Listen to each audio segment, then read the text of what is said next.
Oh yeah. Oh yeah. We're going to be getting into this quickly here. Not a whole lot of wind up here, waiting for it to hit the 2-minute mark. Let's give it a little bit longer. I want to be able to, if anyone watches this after the fact, I want them to be able to get into it quickly.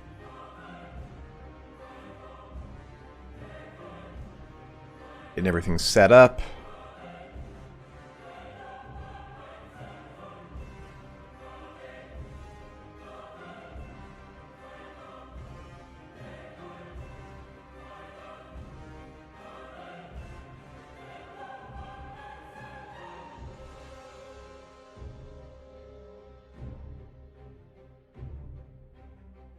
Okay, it's time. Let's just jump on in. Let's get hot and horny here, guys. So, before we get started here today, as always, you know what the deal is. When you're just spelunking through the realm of battle, that is not even what I meant to say. The god of war, the god of battle, Khorne himself. When you're through his realm, you're going to need a little extra energy, and when you do, boom! Let's go ahead and take some of that pre-workout. I mean, that sneak energy. You can go ahead and use Sparty code, or the creator code Sparty at checkout to help support the channel here, guys. But let's have some fun here today talking about Warhammer 3. Woo! Man, just as a heads up, it is, man, there's a lot of announcements of that stuff. So for one, if you have not pre-ordered, what's this game called? Total War Warhammer 3 just yet, you can pre-order it through the Nexus store, and 3 ads for Raid Shadow Legends. I would never. You can pre-order it through the Nexus store. You'll get a Steam key, and it helps out the channel a ton. This weekend, we're getting 100% of the margin they negotiate. Usually it's a 50% margin, 50% to them, 50% to us. So it's kind of an awesome deal. And then also on top of that as well, if you do want to try Sneak Energy, which you are more than welcome to, make sure you use creator code Sparty at checkout. Because they are also giving us double commission this weekend. So there's a lot going on, you know? There's a lot going on. Let's jump into some fun here. I have a whole ton of questions to go through with you guys. To be exact, I've got 27 questions. So if you're watching this after the fact, the way I'm going to do this is I'm going to repeat the question out loud. We're going to answer that question to the best of my ability, if I even can. And when I say if I even can, I'm not talking about an NDA. Anything I'm talking about, I'm not under an NDA to discuss. So we're all good. There's nothing that I know that you guys don't know at this point. Maybe because of the developer interviews and me talking to them, I know, but like I'm not under any kind of cool NDAs that say, well, we'll find out about that in a little bit now, won't we? Like, that's not going to be happening. So we're going to make our way through those. I'm going to be putting timestamps in the actual timeline so you can jump to those relative questions. A lot of these are pretty huge, and I don't know how YouTube does chapters on that when it comes to a length. So I might just number them question 1, 2, 3, 4, 5, 6, 7, 8, 9, 10, 11, so on and so forth down to 27. So that might be the case. Now, if you have questions that you would like to ask me,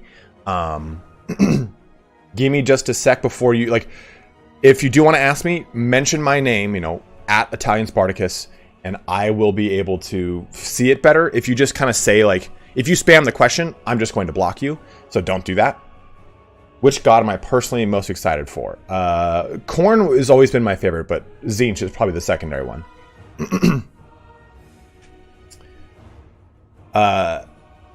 So someone asked if I was able to interview the devs. I did not. Turn interviewed the devs for me. So Turin's hands are kind of fucked up, as you guys all know. And what I did was I got a bunch of B-reel and shots for him, and he got the interview for me, and we just swapped the two. So I did a bunch of editing for him so he didn't, to spare his hands. No spec release just yet.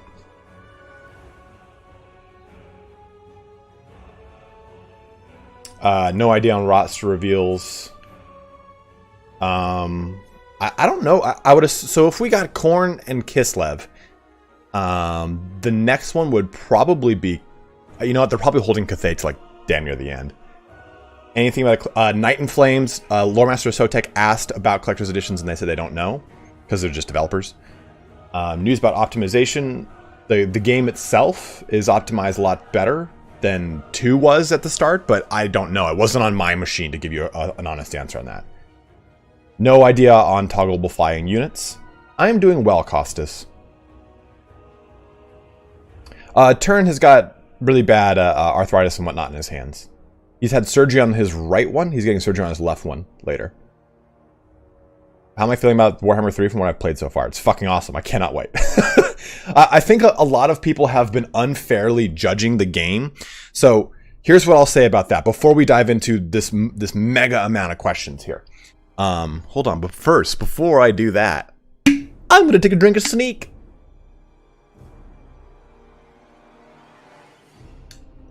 Lila Keller, I'll answer that. That's one of the questions on here. So I think kind of an unfair thing I've noticed is that this fat cat is just staring at me. So what I've noticed is a lot of people are like, this is just like Warhammer 2, or this is just like Warhammer 1. Like, a lot of unfair statements when it comes to this. Now, I'm not saying this because I cover Warhammer and I'm trying to S the D of CA. That's a lot of acronyms. What I'm trying to say is, we're seeing a quest battle. And this is a critique I have for CA in general.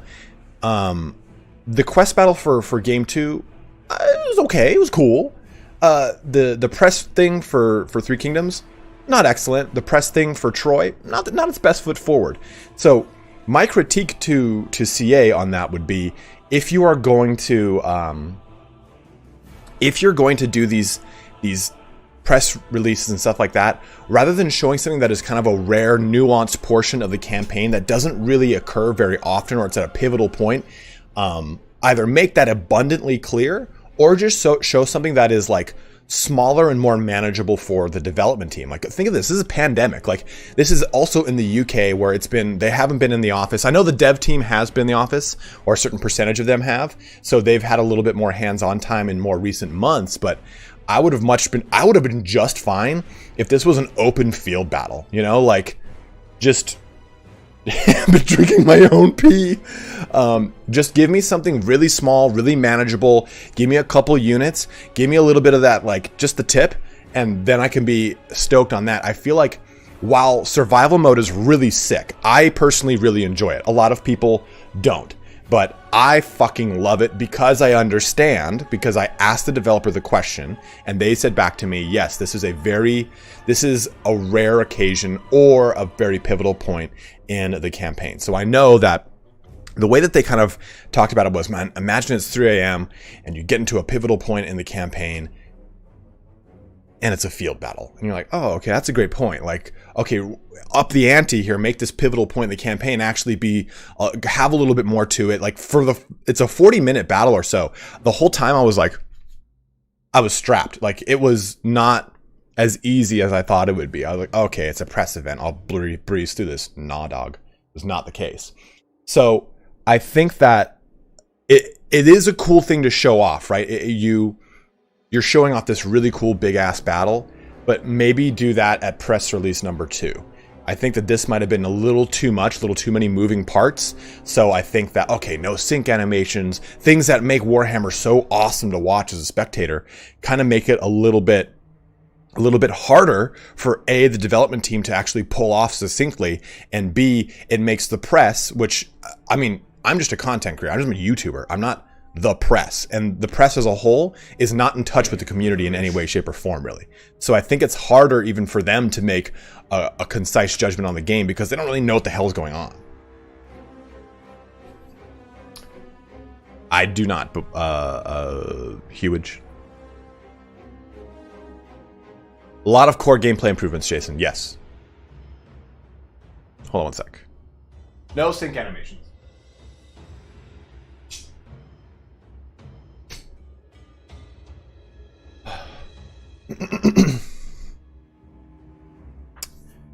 But that's just my opinion on things. I just think that I personally think the game is going to be absolutely fucking amazing.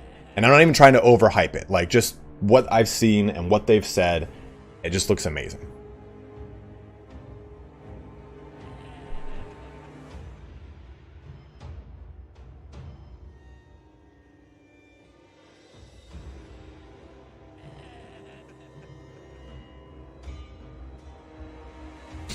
Sorry about that. Okay. So we've kind of taken this 10 minutes to kind of be a little bit of an intro, answer a couple questions real quick, but we have got, what do I think the pre-order race will be? Either Ogre Kingdoms or Dwarf Warriors, Chaos Dwarfs. How much did you love to hate this? I hate the fucking skull cannon. I love it though, right? I just hate it. I hate it.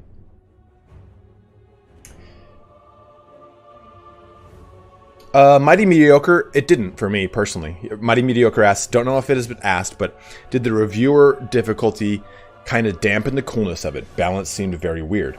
No, the game was still plenty hard on its own. Do the Realms of Chaos get bonuses to the demons? I don't know, Iman. I'm hoping they do. Aaron, though, thank you very much for that donation, my brother. I just saw it. The $5 donation.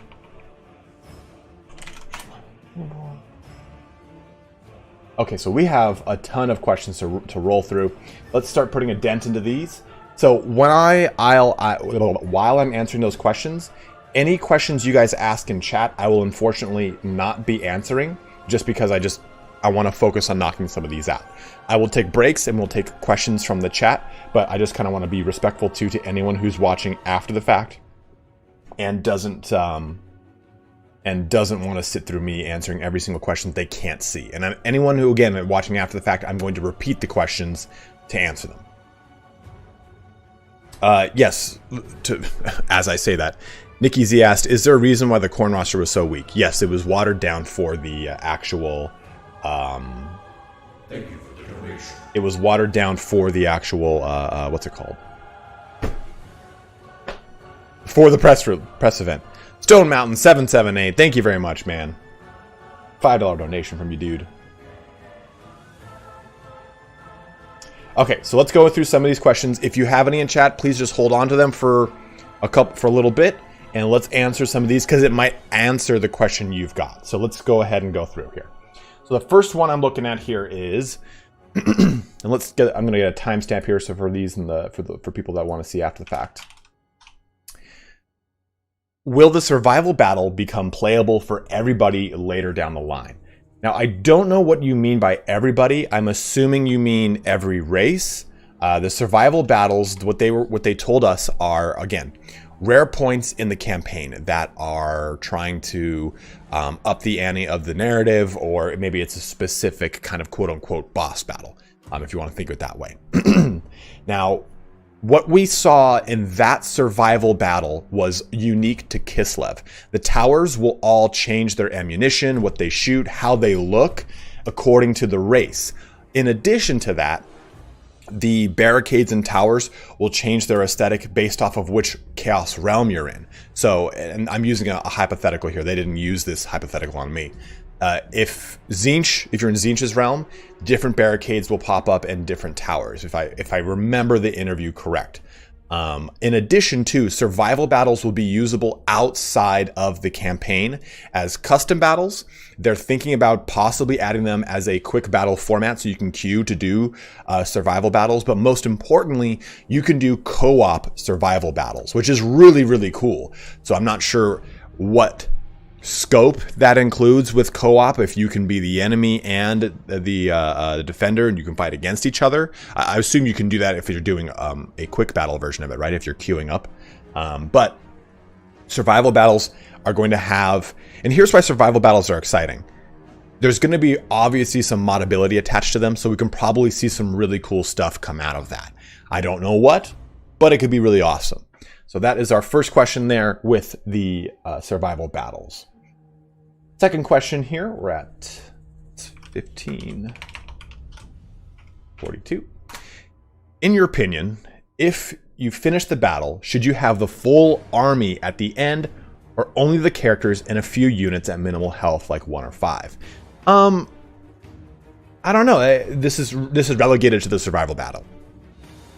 I feel like this should be like any battle that you take part in, right? You approach it with the army that you bring. The reinforcements that you get as a result of the battle should teleport back home.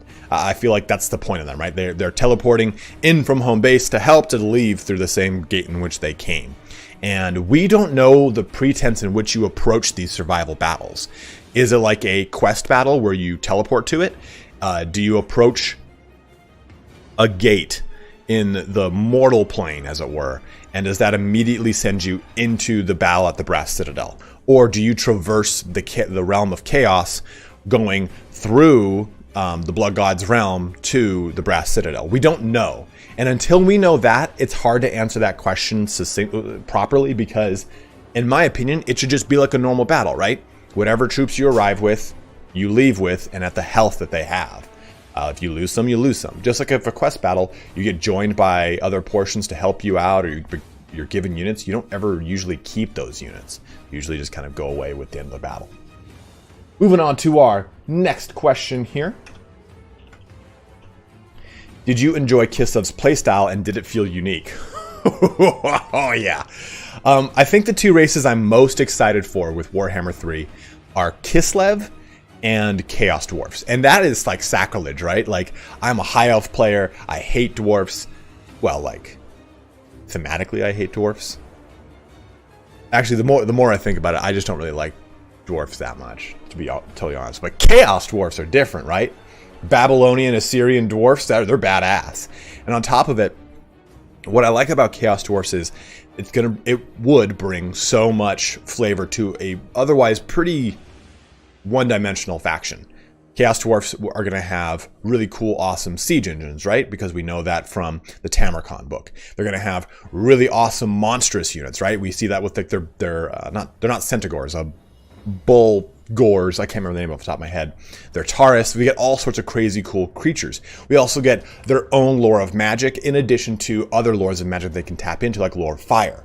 And they have a whole bunch of chaff units like hobgoblins and the such that they might be able to take advantage of. There's a really cool mod from Warhammer 1 that did a really cool spicing up of the Chaos Dwarf faction. Look how mad Chad is when I said I don't really like dwarfs. I'm expecting some, yeah, mark this in the book. Grudge acquired, says the guy with the beard. Bull Centaurs, thank you, JD. Baal Taurus, yes, that's the name of it. But going back to the original pretense of the question, Kislev, I think, where's your phoenix crown then? I don't know. Remember when the dwarves fought a battle on one city and couldn't take it after 8 sieges? I love like the animosity between high elf and dwarf fans. But Kislev, what I like about Kislev is there's a lot of hybrid units. The Streltsy are a hybrid great handgunner, great axe unit. The Kossars are a hybrid spear and bow, or I think the other one was, let's take a look. I've got the unit cards. Let me see here. Kossars. Oh, it's axe. That's the other one, was axe. I couldn't remember if it was a great axe or not. But yeah, it's an axe and range unit. And they've got the cannon, which is drawn by not horses, but bears. That little Grom is going to be amazing. And that's something I kind of think that we're going to be seeing a lot of, is mobile artillery. I'm kind of segueing off of my tangent here on Kislev. But we're getting mobile artillery in Little Grom. Mobile artillery in the Skull Cannon. And that's just 2 factions artillery pieces. We're probably going to see a horse-drawn cannon for Kislev. That would make sense because Little Grom was a tier 3 cannon. We didn't see the tier 1 or 2 options. So that could be a pretty cool possibility for more mobile artillery platforms in all of the factions. And we know that is in the other Chaos faction, so it makes a lot of sense to be there for both Kislev and Cathay. Okay. So that, I think, answers that. I think aesthetically, too, what I really like about Kislev is that they look like a hybrid between dwarfs and humans. Like, the humans of the Empire are, for the most part, not very stocky, right? But the Kislevites are just burly, right? They have, like, they're squat. They're broad. Like, they just look like they smell like vodka. Like, I love the aesthetic of Kislev. And I like, even just looking at the Zargard and the way their shields look was badass. The Zarina is so well done as far as character models go and everything. Like, I mean, look at this picture, man. Look at this one over here. Like, look at this picture. Like, that is a sick picture. I love that picture. Like, I took that and I was like, yeah, okay, let's go ahead and just make that the thumbnail. And I think that hybrid units are a lot of fun in Warhammer, so that's why I am really excited by them. I'm excited by that. Like, Katarina rides on an ice cube. Pretty goddamn excited. But, again, I'm really stoked on Kislev, especially the famous Kislev Slav squad, Streltsy. You see this, it's very good, very nice. You think this is a problem? This is no problem. Like, just like, all of the look of almost every single unit is really characteristic, and I like that a lot about Kislev. I think because they also have bigger character models, you can get away with more detail. Empire doesn't really get that, right? Until you get into some of their larger form factor units, but their state troops are kind of bland looking, and I mean, to be fair here, we don't know what the state troop, quote unquote, state troop is for Kislev, right? The Kossars, that's pretty bland looking, right? It's pretty rustic, so we don't really know what they look like outside of that. But let's go ahead and jump back to some more questions, and then we will take a little break here. Answer some from the community. 2311 for this one. Are there multiple types of bear cavalry? The ones shown in the gameplay trailer look slightly more armored than those in the footage. That's a really good question, and that's something that I was said in my video, because I don't know. So let's take a look at these pictures here real quick. So here is Vitali, not Primarch. Here, we'll bring up his unit card because I can't think of the name of him. Patriarch. God damn. Who, the entire quest battle, I'm not going to lie to you guys, is extremely annoying because he's always like, for the orthodoxy! You're like, okay, man, calm down, man. I'm just trying to play a game, dude. Empire men are skinnier. Yeah, they have fancier hats. For sure, fancier hats. But take a look at that. Look at his hat. Look at that hat. That's a pretty fancy hat. So, this is obviously a single entity character. And he is on that bear. Now, here's the war bears. Again, a little bit different here, right? So we get some differentiation here. I mean, there's less armor on these guys, but look now. Let's look to a rabbit. Peggy 6. Jump to that because there's now. Let's look at these guys. So what this tells me right here is these guys right there on those bears look different than these. Huh. Actually, now that I actually look at it side by side, because I looked at that as a spear, and I guess it's really not as different as I thought. But the bear's armor looks drastically different, and this is an in-engine trailer, so we know that that might be a regiment of renown, like Sons of Ursun, which we talked about in our trailer on the Notion. Or sorry, our army list on Kislev. Where is the? Yeah, I think it might be the Sons of Ursun would be like a good and this too. I don't remember seeing this on these guys at all.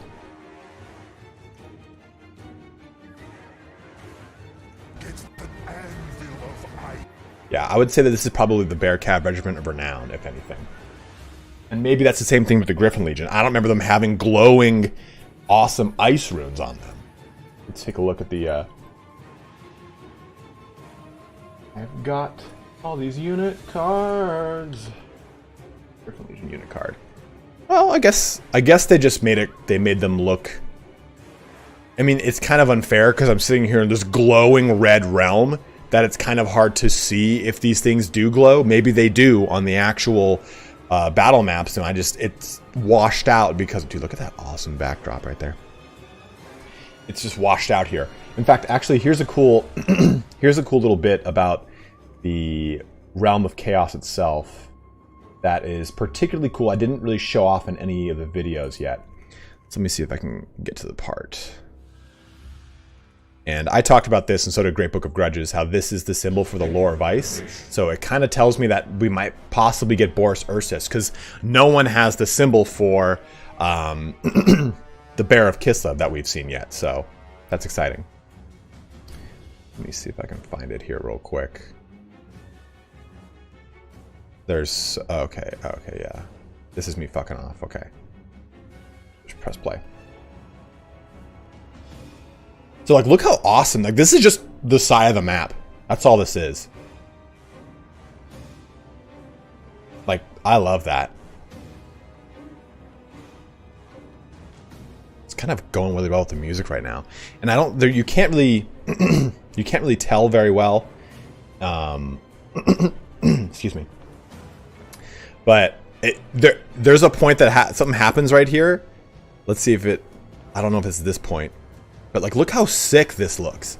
When you go out to the edge and you look out, you kind of see like this like weird kind of cosmic, like you see it right there on the left over here.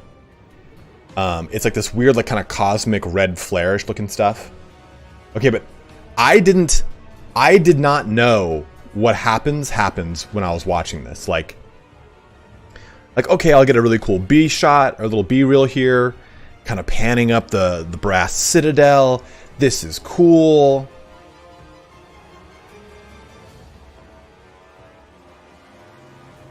And I didn't know that happens. I did not realize that was a thing. Like, even though I had watched the intro, I didn't realize that's just statically part of the map. So you see the cursor appear and you see me pause the game because I start typing out to like Lore Master Sotic. I'm like, did you fucking look at the top of the brass citadel? Do you see what's at the top of the brass citadel? Like, I lost my shit. Let me fast forward a little bit further though, right around here. So this is what I was talking about. You can kind of see this like cosmic haze on the edges of like the Realm of Chaos that I think is really, really, really, really cool. It's really awesome. That's not necessarily a question, but we went into it on a little bit of a tirade anyway. Okay, let's answer this next one and make it an even 5 questions here. So, but again, I don't know if there's multiple bear cav. I think that there is. I would assume that there is. Did you think Khorne Fleshhounds would be included, or will the red tinted Chaos Warhounds be what's used instead? We don't know the whole roster for Khorne yet. So I think that they will be included because we also have not seen Krakanak, Krakakook, the named Fleshhound. So there's a chance that we'll probably see those. Maybe even a riderless version of the Dreadnoughts. Who knows? But I think that the Khorne roster probably has a little bit more under the hood we haven't been able to access yet. But it is cool to see that we will get Khorne versions of the Chaos Warhounds because they're really important to. They're really important to this game. I would look at the Khorne Fleshhounds as something more along the lines of Norskin Ice Wolves, smaller unit size, slower speed, more bang for your buck as far as damage goes. But those Warhounds are extremely important strategically for having your army kind of get off the ground. And I've talked about this plenty of times, but what's kind of unfortunate is you get this sense that a lot of the armies in Total War Warhammer are starting to homogenize because of the issue of the battlefield you have to deal with in Total War Warhammer versus the tabletop. In tabletop, you can start from left to right sides of the board with a dwarf army and cut off any chance from someone coming around the back and to destroy your siege engines unless they have a skirmisher deployment unit, in which case most armies only take 1, if maybe 2 of those, and it's got 5 models in it. It's easy to get rid of. But in Total War Warhammer, you can completely envelop someone if the person just sits there. So you need these fast-moving units in order to play a competitive game in multiplayer, and even when you're playing on a harder version of single player, you just need that ability to move around the battlefield. It's so huge. So Swaggles just said, devs said that only 30 to 40% of Korn units were shown and about 50% of Kislev. Yeah, we also, I think Lore Master Sotek asked, have we seen all of Kislev and Korn? And they've said not at all. Here, Rave, did you want to see the... Ravesar said, so many missed talking about the spawn, so the spawn you shall see. Let's clips. Build. Here you go. Spawn of Korn.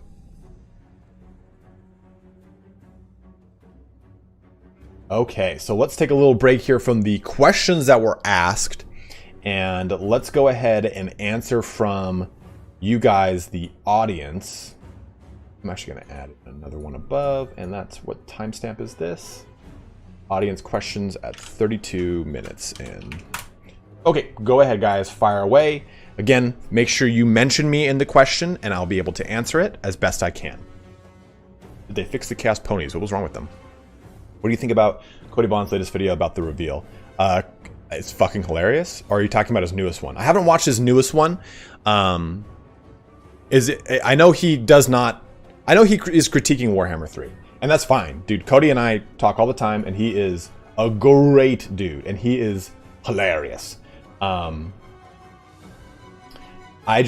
personal opinion is, I shared this earlier, it's hard to pass judgment on a game that is 4 to 6 months out, at least we think, right? Like, what is this? This is, yeah, it's 6 more months yeah, 5, this is May, so 6-7 months away from release. So we really don't know what the game's going to be like. So I'm reserving judgment, and also knowing that this is a segmented portion of the campaign. Again, and they have also said, like, hey, a lot of this stuff is super work in progress. You're dealing with things that are going to change. There's animations that are not locked in, so on and so forth. So, in all honesty, too, it's just the third iteration of a trilogy in a short form factor, in the sense that Total War Rome 1 and Total War Rome 2, there is, what, 10 years of development in between the two?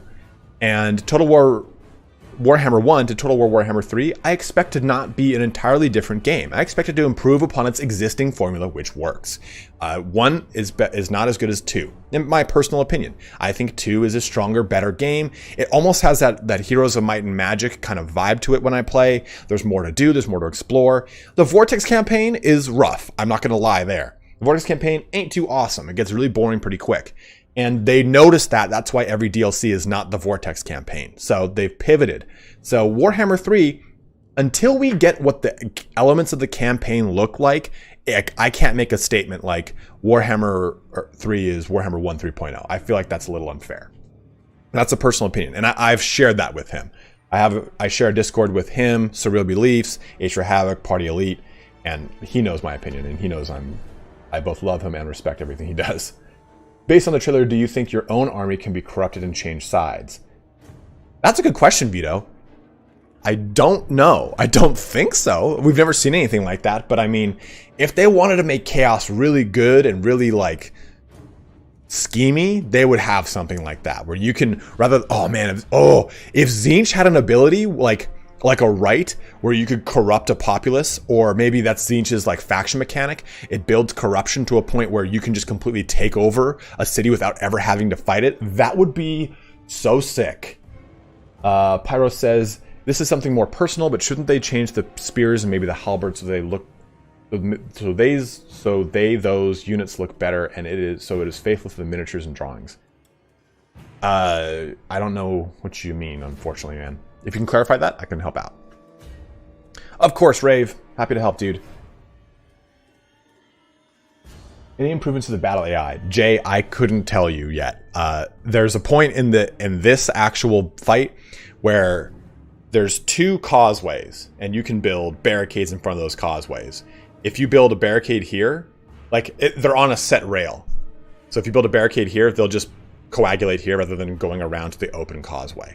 So I think that was a symptom of, hey, the AI is not done yet. Let's just put all of the spawns on rails, and they're going to go down the pipe. And it also will make it so that it's easier for the press to deal with. The devs asked, Party Elite asked the devs. The game was pretty easy. but did people lose the battle? And the devs were like, oh yeah, people lost the battle all right. So I don't know if it's by design or if maybe if the AI is not ready to be fully implemented, but I have not seen anything about the AI to tell me whether or not it's improved.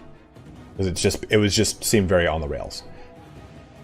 With the other factions from Warhammer 1 get updated models like the Kislev units, and can other factions other than Kislev do the survival battles in the campaign? Yes, Oliver. Other factions can do the survival battles and the units, obviously, but also the towers and barricades will change dependent upon the faction playing it and the the faction playing it and the realm that you're in. I don't know about the updated models for other factions though. Does your pre-order Nexus store link include the pre-order bonus when it releases? Yes, it's just a Steam key. So you'll redeem it on Steam and you'll get everything as if you had pre-ordered it on Steam. So use that link in the description, guys, for Nexus. Also, like I said, both Nexus and Sneak are running double quote-unquote commissions this weekend. So go ahead and use creator code SPARTY at checkout at Sneak. It helps me out a ton. Let's get back to this. Do you think the Ungol culture will be represented? So, the horse archers in the game are just called horse archers. They're not called Ungol horse archers. I don't know the answer to that, to be honest then. Like, that would have been my hint to tell you yes.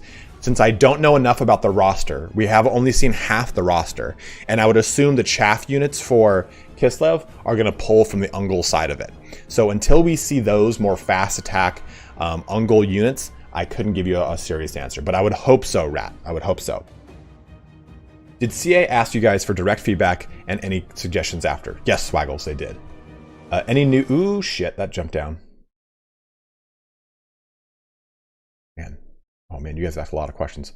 Okay. Oh, my God, you asked a lot of questions. Any news about the campaign map? No! I cannot wait to find out about the campaign map, man. I have no idea. I have no inclination at all. What are your thoughts about the blue beast in front of the cav in the trailer? I don't know what the hell that is. I don't know what that is. Do I have it queued up here still? No.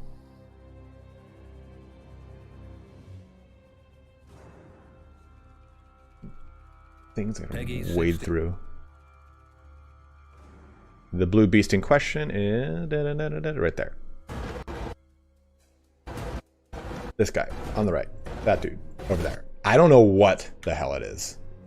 It looks like a lynx because of the ears. It looks like a snow leopard because of the spots. It doesn't look as a lynx because of the long tail. Like, there's so many things that it could be. I have no idea. From a lore standpoint, I still don't have any idea.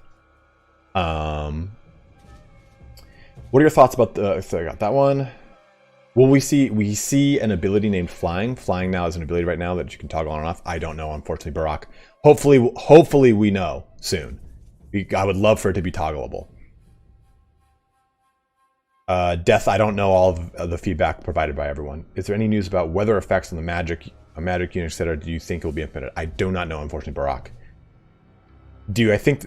Yes, they are improving sieges. They have said they're improving sieges. In a lot of the interviews, they said we're improving sieges and they can't wait to show us. We're getting minor settlement battles too, as a nice kind of segue between land battles and sieges as well. So those are all coming. Do you think we'll see stuff like Slaughter Brutes and Vortex Beasts? I'm kind of scared for LOCs. For Tzeentch just being basic monster units. I don't know. I would hope so, Pacific Day and Official, because Vortex Beasts and Slaughter Brutes are large centerpiece models, and with the kind of focus of larger centerpieces in Total War, I would think it would make sense to have those. Revamp the diplomatic side of the game. Do not know, Theo. I will hope so, because I look at Troy as... A lot of people shit on Troy. They're like, Troy is bad. But I looked at Troy 100% as the testing ground for Warhammer 3, because Troy brought in a lot of the elements of both Attila and 3K that a lot of people like, and they put them into the Warhammer 2 engine. That's what's important about Troy.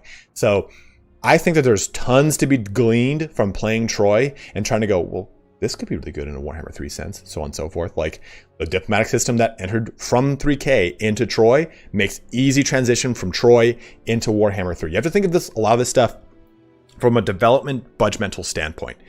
If I can foot the bill of putting the 3K diplomacy system into the Warhammer 2 engine and have a Saga game attached to it, that's what I'm going to do. Rather than wasting the development budget of 3 on a system that already exists, I just have to find out how to smash it into another engine. I'm going to do it. I think that's what a lot of game developers do. That's why there's so many parts now that are derivative within game development, right? You look at so many games that have derivative pieces. Looking at all the Call of Duties, as they switch hands back and forth between the two companies, they have derivative parts they use back and forth. Why repeat making something if you've already done it? You think it's possible for Games Workshop has given the go-ahead for CA to create brand new Chaos units? I don't think so. I think that Chaos is their baby and they're not going to touch it. Well, Space Marines are their baby, but still. What do you think they're going to do with Warriors of Chaos in Game 3? I hope we get a massive expansion onto the roster and we get a bunch of Chaos Demons. Our collision attacks impact hits on Little Grom. I don't really understand that question, Milos. Can you ask that again? Do you think the Chaos Demons' niches and playstyles will be able to stand up to more diverse factions? Piglet, I think it will, because they'll have all the mortal units to pull from. Now, we don't know, again, what those mortal units are, since, again, we don't know much about the Khorne roster. So if we get a larger expansion of the Khorne roster and says, hey, you also get Marauders and all the things that Chaos Undivided get, but this gives you weapon strength bonuses or frenzy or immunopsychology for the quote-unquote Mark of Khorne, then I think it could work just fine. The lore of Hags will be in at least or in a DLC. I would think a DLC, if not at release, because they've said the lore of Ice and the lore of Tempest, or maybe just the spell Tempest, but I think they meant the lore of Tempest, which would be a new thing. So that's a lot to include for just one faction. Who is the other legendary Lord of Kislev? I don't know. I would hope Boris Ursus. There's a Griffin Legion commander that would make a lot of sense too, because we're looking at Katarina, who is clearly a wizard. We'd probably want a combatant beside her, right? So Boris Ursus on a Warbear, a Griffin Legion commander. I've covered a lot of that in the Kislev army list video I did, where I talked about possible legendary lords. I noticed the Herald of Khorne was named a Blood Reaper rather than just Herald of Khorne, like in 8th edition. Do you think this might imply more than one type of Herald of Hero? It might imply more than one hero. And yeah, maybe it is a Herald hero that's a different type. That's a good shot there, Hollow. That's a good call. I didn't think about that. I think that's a really good point. Do you think there will be any changes to the other order factions in order to better fight chaos? I don't know, Jake. I think it depends on which factions, quote unquote, make it into the Warhammer 3 map, and if those factions will have improvements upon them. Did the Khorne Harpy unit. That's just a Fury. That's just a Khornate Fury, as it were. I'll give you the, here, you can see that here.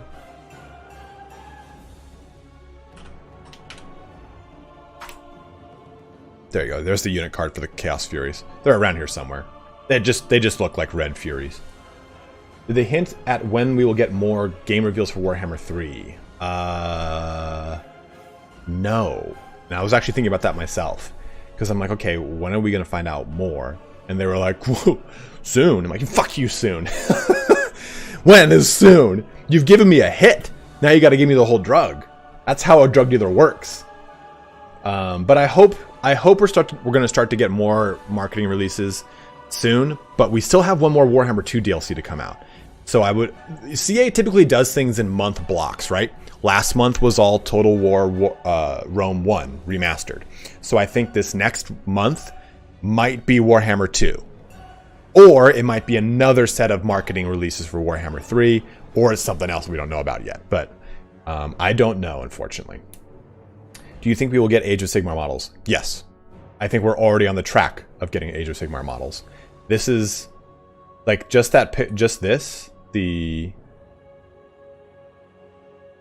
Bloodthirster and the Bloodthirster is like End Times Khorne. But we've already seen from the CG trailer that is the new Keeper of Secrets in the little face that we saw. And they're probably going to be using the new unit for that's not Keeper of Secrets I'm thinking of. The Sucker of Tits, the Slapper of Butts. Who's Slanesh? What's Slanesh's dude? Oh, that is Keeper of Secrets. Changer of Ways is Zinch. That's what I'm thinking of. Slapper of Butts, isn't that one? You guys always say Slapper of Butts? That's not what it is? It's Keeper of Secrets. I'm right. It's just fucking pre-workout, man. It's not pre-workout. It's gamer pre-workout. Sexy Fiend, I like that. All right, I've been answering a ton of questions. Let me stop with the questions from chat here for a little bit. Do you think that add an extreme unit size like in 3K? Yeah, absolutely, Masters. Because they did for Remastered. They did for Rome 2. I'm pretty sure. Isn't it in Rome? Isn't it in this game too? Apparently the champion Bloodletter hero uses AOS naming conventions. The blood something. Good shot, Daniel. No, not Lord of Change. I was thinking of Changer of Ways. Ogre Kingdoms when? Hopefully we find out soon, Daniel.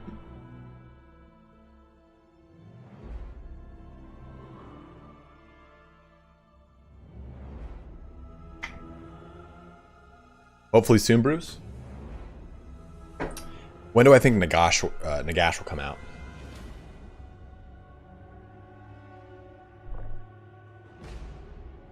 Not anytime soon, you know, if you think about it. Warhammer 2 was only up to Ultra? Oh. That's true. I think it was only up to Ultra.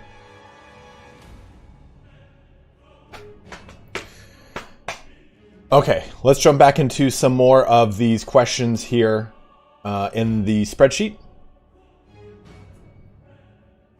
Dude, Rave, so here, let me cue this up. You guys can listen to as much as you want, I don't care, but unfortunately. All right, thanks. And then my second question, like that answer, thank you. Yeah, so this is the interview with with Lore Master of Sotek and with Turin. No. The campaigns we're talking about, we realized that we were Caught everyone's attention. Just you'll have a number of I can't find it all. It's going to be in the video I'm going to put out on this clip, but there's a part where I don't remember if it's Turin or Lore Master. No, it's Turin. Turin asks, "Is there going to be an expansion upon co-op campaigns?" And they go, "Well, we can't really answer that just yet." And Nick just goes, "That's all the answer I needed. Thank you. You've answered everything right there." Like, say no more, bro. Got what I needed from you. Do you see yourself in the Streltsy models? Yes, absolutely. Take a look, man. Oh, where's the Streltsy unit card? I'm right there. I'm right there. Deva Breton. That's me, bro.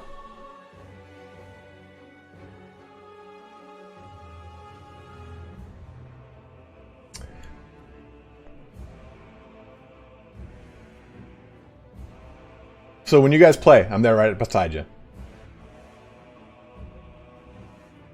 Whiskey Jack, I didn't, and that's probably because, what's my Slav squat max?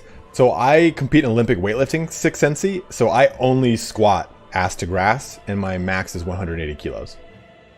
How heavy was the... Well, the great axe that they gave us for the mocap was only 3 pounds. But they had an original one made just so that we could see what it really weighed. And the Streltsy's great axe that they gave us for the mocap was 140 pounds. No, I'm just kidding. I wish they did that. I wish they were like, hey, we're gonna send you out. We need mocap. I'm there. Put me as the guy who dies. You want to put Slanesh tendrils at my butthole? Done. Cool. You want to have Korn rip me in half? Absolutely. Just put me in the game.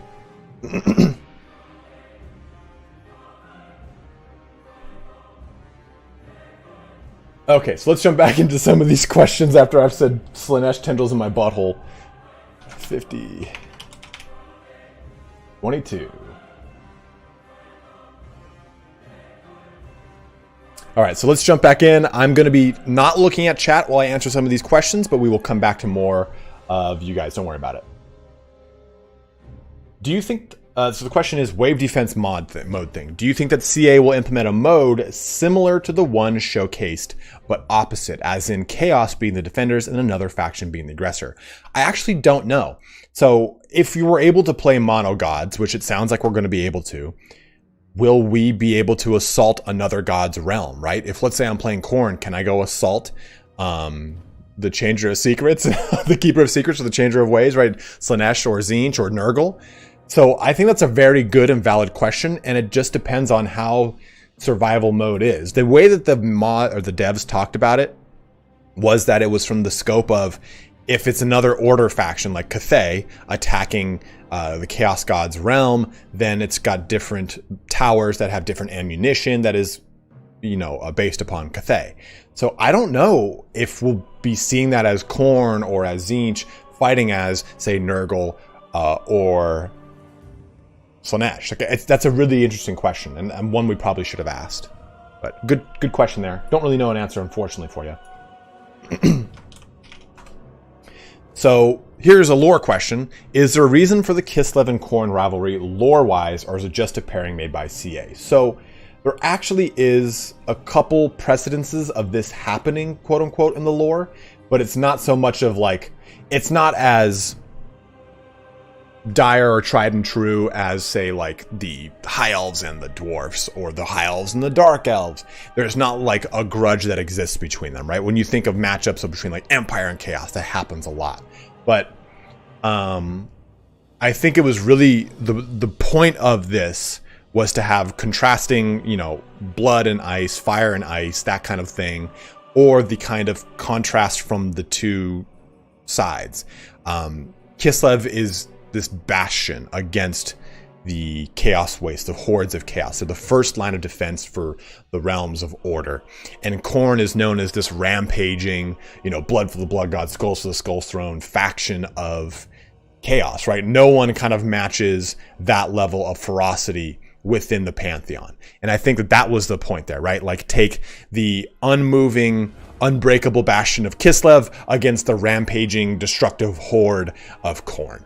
And I think that really was just mainly the point behind it. Or they wanted to do an alliteration with Kislev and Khorne, but that, I think, is really the gist behind it. We get some stuff of it happening in the End Times Nagash book, but for the most part, there's not a whole ton of it going on. It is also worth mentioning that, like, what are they called? It's a portion of the ruling elite of Kislev. The Gospodars are descended from the Kurgans, which are another portion of from like the Eastern Steppe, but they just refuse to worship the Chaos Gods. So you can kind of see that there's a semblance, at least, connected to the ruling class of Kislev. So there's that connection, but I don't think that CA went that deep into the rabbit hole of lore for that. The line of forged against an anvil of ice is lip-biting good. Oh. Okay, let's just jump into another question here. From what you've seen of the Chaos Demons, does it appear they'll have their updated appearances across the board, or is the Keeper of Secrets a unique case? I think it's an example of it being an updated appearance across the board. And here's one. Here's just another little hint, I think. I don't think it's an intentional hint. So look at this. That is most definitely not Warhammer 8th edition style art, right? And this is all, I mean, all of the artwork for Total War Warhammer is custom built for these loading screens. So it's an unfair statement. But this is more Age of Sigmar, clean, clear-cut, artwork and imagery, and the way that these guys look are more the Khorne warriors of Age of Sigmar and less the Khorne warriors of 8th edition fantasy, which, let's be honest here, 8th edition Khorne warriors were just the generic Chaos Warrior box painted red with taking out the shield and putting another axe on. So this has got more of the Age of Sigmar semblance of taking a heavier Khorne characteristic and solely looking Khorne army and making that the Khorne army versus saying, like, these are red Chaos Warriors, which I'm actually very okay with. I like that these guys look different than Chaos Warriors. I think that that's a really good thing to have, because if these guys just looked like the Chaos Warriors you get in Warriors of Chaos, I'd be kind of disappointed, because I think a lot of you two would as well. I think a lot of you would say those are just repainted Chaos Warriors. That was lazy. But no, these are custom looking. It might use the same framework, but it's a custom model at least. And I can like and appreciate that way more. And I mean, I agree that I think that a lot of people need to start warming up to, and here's a hot take. This is going to get me, you guys are going to be pissed at this, but I think a lot of people need to be more open to Age of Sigmar's designed cues because they're not shit. They're really good for the most part. I'm not talking about the lore. We can talk our heads off about the old world versus the world that was versus Age of Sigmar. Let's just not go there. But I think we can easily say that every single Chaos model that has come out for Age of Sigmar has been a vast improvement upon the existing Chaos models from 8th edition because Games Workshop just kind of let them dwindle away. So who knows how long they were working on AOS? They were probably working on it for like 4 or 5 years before they jumped into it. So there's probably a point where they're like, yeah, just release the models that we've made. Let's all let everything Twilight, and then we'll move into AOS. So I think that is honestly a take we need to start seeing more, and less of a Age of Sigmar, burn it alive. Like it's the way of things now, unfortunately. And to be totally honest, they do a really amazing job with the designs for new Chaos. It looks badass. Okay, next question here. 5725. Will there be an actual Chaos land and cities to reverse in the campaign map? We do not know, and I absolutely hope we get them. I hope that there's either like an underworld or an overworld, not underworld, but I was thinking of it from a Heroes of Might and Magic standpoint, underworld, right? Where you go into the little cave and it pops into a separate map. I want that.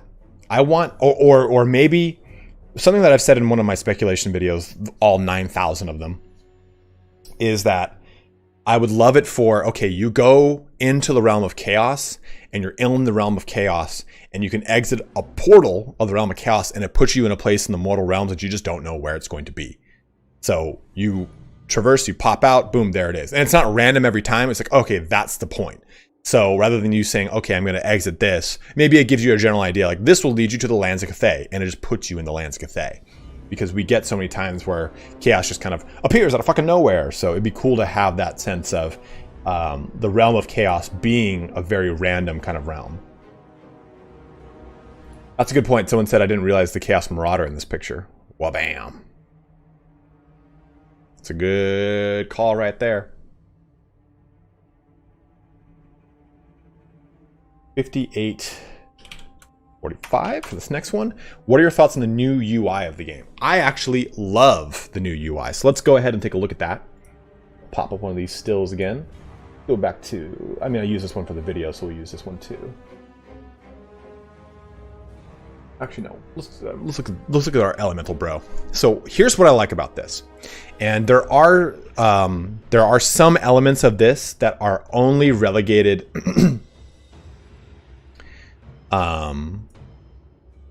There are some parts of this that are only relegated exclusively to the survival battle. Obviously, this whole top portion is survival battle only, but this is survival battle only in that you won't be dealing with 63 Winds of Magic. They did increase how Winds of Magic work, and this whole thing is a better visual cue as to how Winds of Magic replenishes on the actual battle map, but the exorbitant amount of Winds of Magic is exclusive to this. And I believe there's another feature in here, I can't remember what it is, but other things are survival mode specific. But bushes, we do not know. So looking at this unit card, this little button, if you've seen me here. Sorry, guys. I have like so many different damn things here. Okay. So here's me going through Katarine, right? So why I've this little button here that says abilities, let's jump up forward to that and I'll show you what it does. So you see that? Isn't that awesome? You click that and then all of those abilities that were little blips in a row are now listed out for you to easily read and hover over and understand. I love that because look at this, dude. Like that is so tedious to kind of hover over every single one and go, what the hell is this? So I love that UI change has happened. In addition, I love the tier thing here that tells me what tier this unit is. I love any persistent effect that either has enchanted upon the unit, like a poison or any debuff or any persistent buff will be found right here. Like Frenzy would be displayed right here.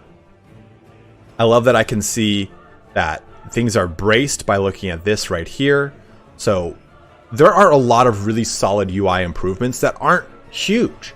There's nothing like, oh man, it looks entirely different. Like obviously the UI itself, this is Kislev's UI. We don't know what the other ones look like. But this has got a really cool aesthetic to it, very simple, and nothing that we haven't seen before. But I do like the little improvements upon the UI as it is to make things a little bit more obvious. Like we took a look in that other picture. You can see you get a better readout from these unit cards. Okay, they're losing this battle, they're winning this battle, but he's also under shot. He's under range attack. Like you get a better idea of what's going on just by the unit cards than you have before. And stuff like that has always existed, right? Like I would say these two right here, those are default. We've always seen those. We've always seen this little one. We've always seen that little one. But to know that something is losing a battle or winning a battle, retreat is always an obvious one, but I know this one's braced. Like knowing these things on a glance is a little bit better, I think. I don't know if it was asked already. Alexcon said, is there a ground fly toggle? Asked lots of times, and we unfortunately do not know yet.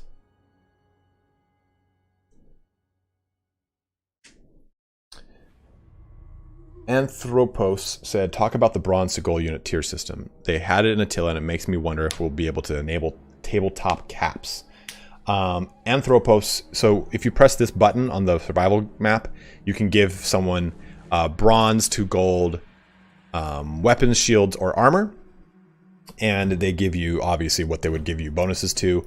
At the top end, they give you physical resist, increased missile resistance, and I don't remember what the one is for weapons, but they do give you those. I don't know. They got confirmed that there is no fly toggle. Thank you, Thukad. So I don't know if they're going to actually be upgradable on the campaign map like that, though. Okay, moving to a new question.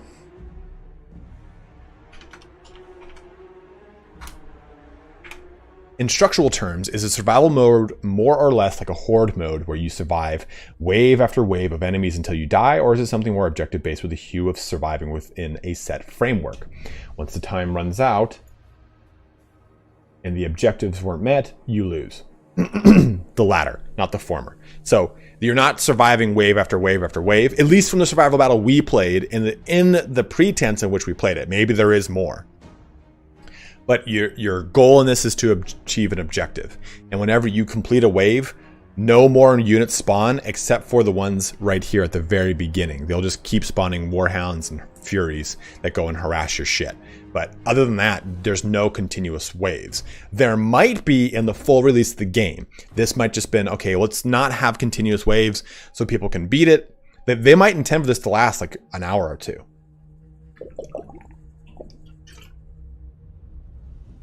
Pause. I need water.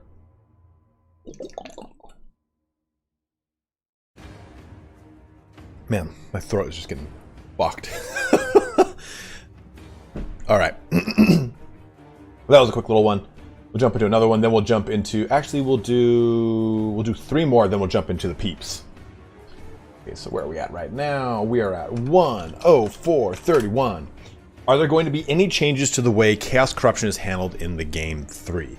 We do not know yet, unfortunately. I can't wait to find out. Like I've said before, I hope Chaos Corruption can eventually lead to things like you being able to do certain things. So, by the way, this is how I do speculation videos. I don't write anything down. I just start talking about stuff and my brain goes, oh, how sick would it be if we did that? Like earlier, like I was saying for Tzeentch, like how cool would it be for Tzeentch is if his corruption eventually could lead to you just taking over a city? Okay, well, secondary to that, what if corruption, once it reached certain intervals in its corruption, let's say 25, 50, 75, 100, you got 4 intervals. It allowed you to do different things. Okay, 25% corrupt the populace. Oh, minus 20 to public order. Holy shit, I'm going to have a revolt. Minus 50%. Corrupt the garrison. Okay, now the garrison all gets a 50% health hit. Okay, 75%. Corrupt something else. And then 100% corrupt the whole thing. Like if you had certain like stepping points on the corruption scale that allowed you to do more, or hey, corruption like assassination, and if you have not a character station there, but a hero, the hero can get assassinated by like some sort of crazed cultist. That would be really cool if they made it so, man, I gotta get this corruption down, or it can really rip my army up, my garrison up, my populace, whatever it is. I want corruption to be more than just simply, there's chaos corruption. Like, oh fuck, okay, cool, the map looks different. Like, I would love to see chaos corruption actually be scary and something you want to actively combat versus chaos corruption existing and it causes kind of a minor headache. I think we all can agree on that. I think chaos corruption will get linked to loyalty system added for Empire or human factions. That's something like Skaven Undercities. Good point, Mr. Phoenix. All right, jumping into our next one. That's 50 at this point. If the battle map is accessible in campaign by traveling through a portal, do we know if the other realms will each have a different portal as well? We unfortunately do not. I have answered this one earlier, but we don't know if you traverse the realm of chaos, if you're warping to Brass Citadel, if you're warping to the Chaos Gods or a specific realm, if you're just jumping into Khorne's realm. Vlerp a little bit there, but we unfortunately do not know yet. 107.23. How does flying work in the new game for the Bloodthirster? Is it just like the other games, or is it something new? Again, don't know just yet. We weren't. So I'm hoping that there are flying units for Kislev. So again, we only played 50% of the Chaos Kislev roster.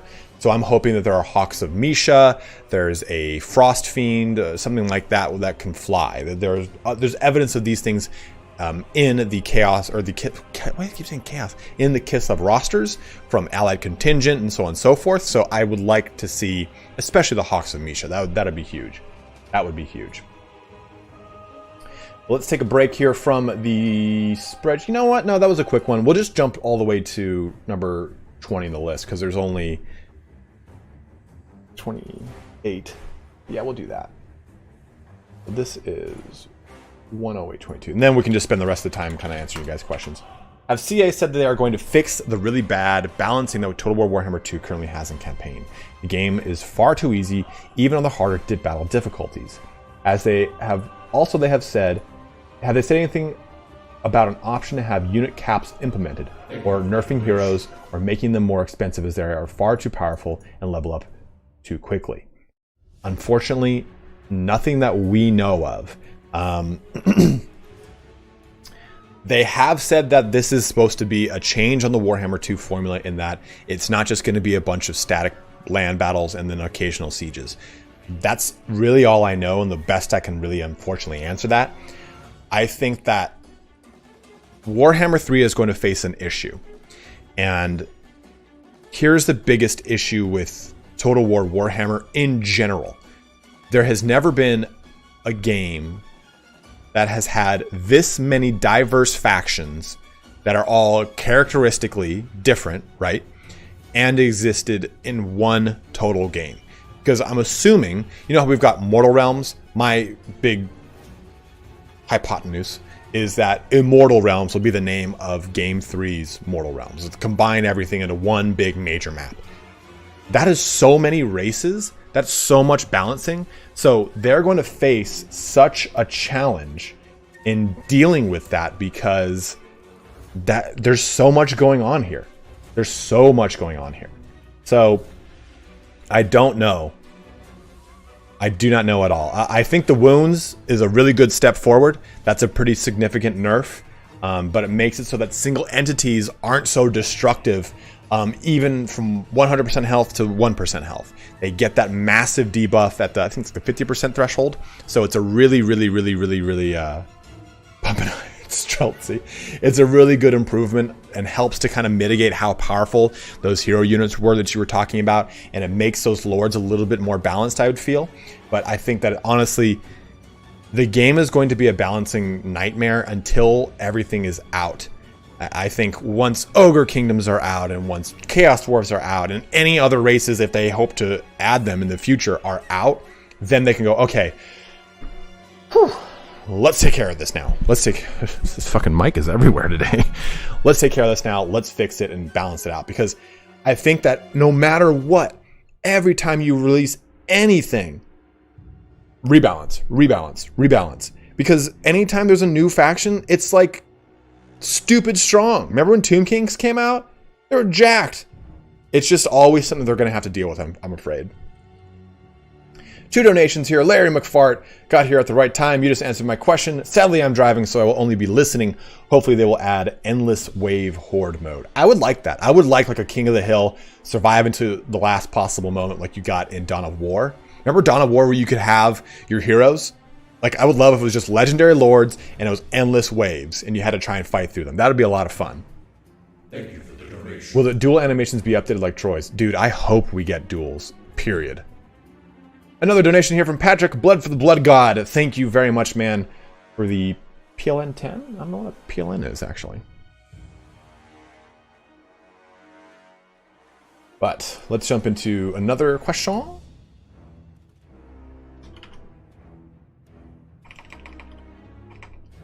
I can't type. FCA said that they are going to fix the really bad balance. Whoops. That was like 110 something.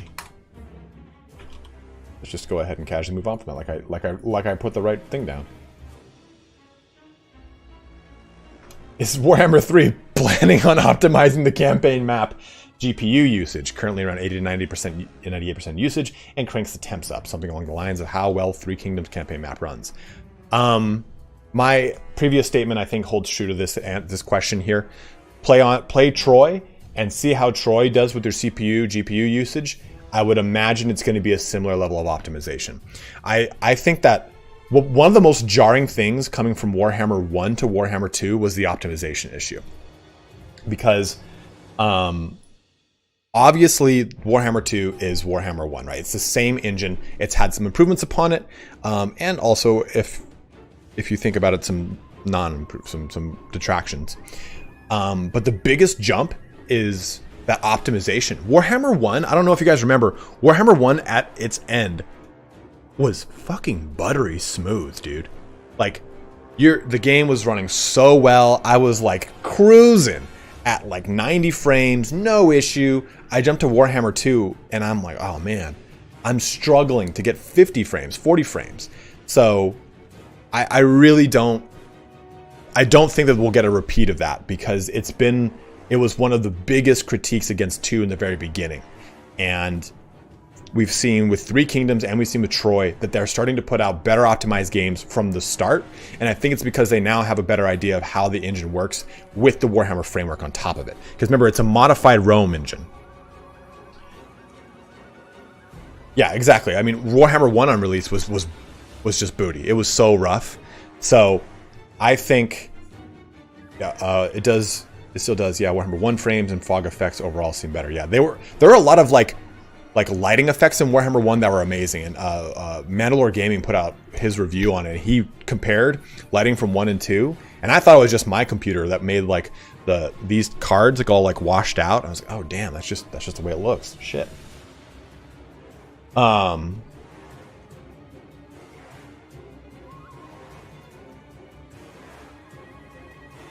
But hopefully that answers the question. I think that we will see a much more optimized Warhammer 3, because I think it's needed. I think when Warhammer 1 came out, 5 years ago? 2 came out in 2016, and 1 came out in 2014 or 2015. It was like a 1.5 2 year difference, I believe. I mean, then it was a little bit more okay. Now, you just can't. You can't release like a not optimized game and really have it do well. You're going to get shit on too hard. So I think that they know that, and they're like, well, we can't. And they probably know that because they probably hated it as much as we did, because they're like, fuck, this is not optimized. 1 was 16, 2 was 17. Thank you, Gelatin Rider. Is that Ritter? It's Ritter, isn't it? Not Rider. Shit. There you go, 16 and 17. Yeah, I just don't think you can. I mean, look at Bannerlord. Bannerlord took a long time to get optimized.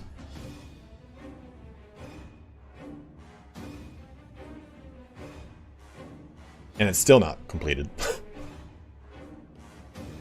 Okay, let's jump to another one here. How will difficulty affect survival battles? We do not know. Do not know. I think that they said it's going to increase the waves or something like that. I don't quite yet know. I'm sure it's in someone's interview.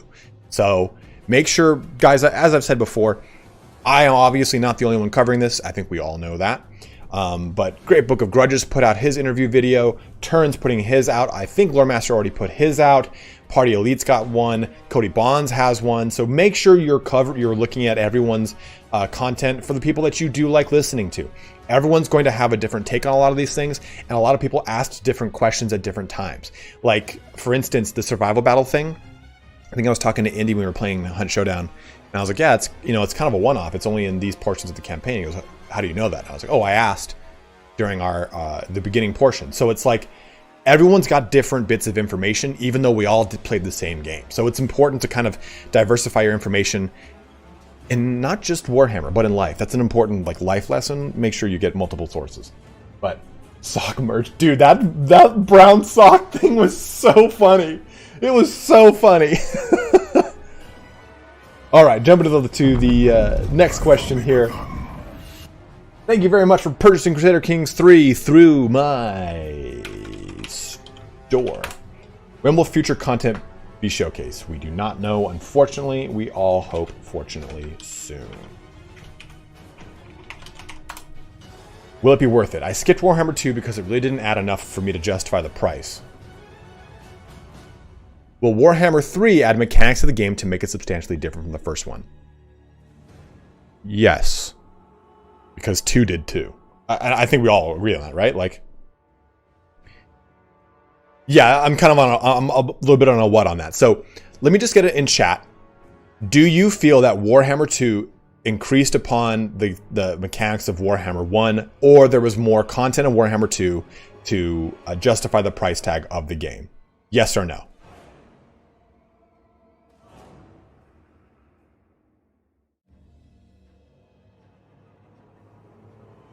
Yeah, there's a lot of yeses going in chat right now if you can't see it, guys.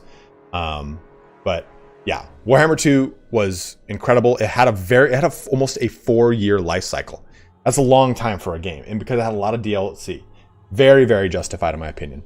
I think Warhammer 3 will have more, because they said, well, even this, we know the survival battles. There's a new domination mode, which is a new Warhammer 3 multiplayer mode that they're adding, which essentially adds hard points you have to capture, which give you victory points towards a total. Rather than draw kiting being an issue, or people just taking one build that smashes your army out from range. If you hold those victory points, you gather those hard points, you gather victory points, so you don't have to chase someone around the map. You have the victory points, they have to come to you. So that new domination mode I'm really excited about. Turn and I are really stoked on it. But basically they wanted to make it so that multiplayer was more accessible. So we get just those 2 modes alone. We're getting 4 Chaos gods, mono gods and whatnot. Cathay, Kislev. They've said siege reworks are coming. We do not know what that includes, but there is a ton in 3 with just that alone. Isn't the issue with Warhammer 3 is the license years left for CA? Let's hope CA... Yeah. Art, don't worry. Games Workshop did already, or they're going to extend that license with CA, man. Games Workshop ain't losing any money with CA, that's for sure. I would argue that Creative Assembly is one of the only AAA companies covering Warhammer. Yeah, licensing is definitely not an issue.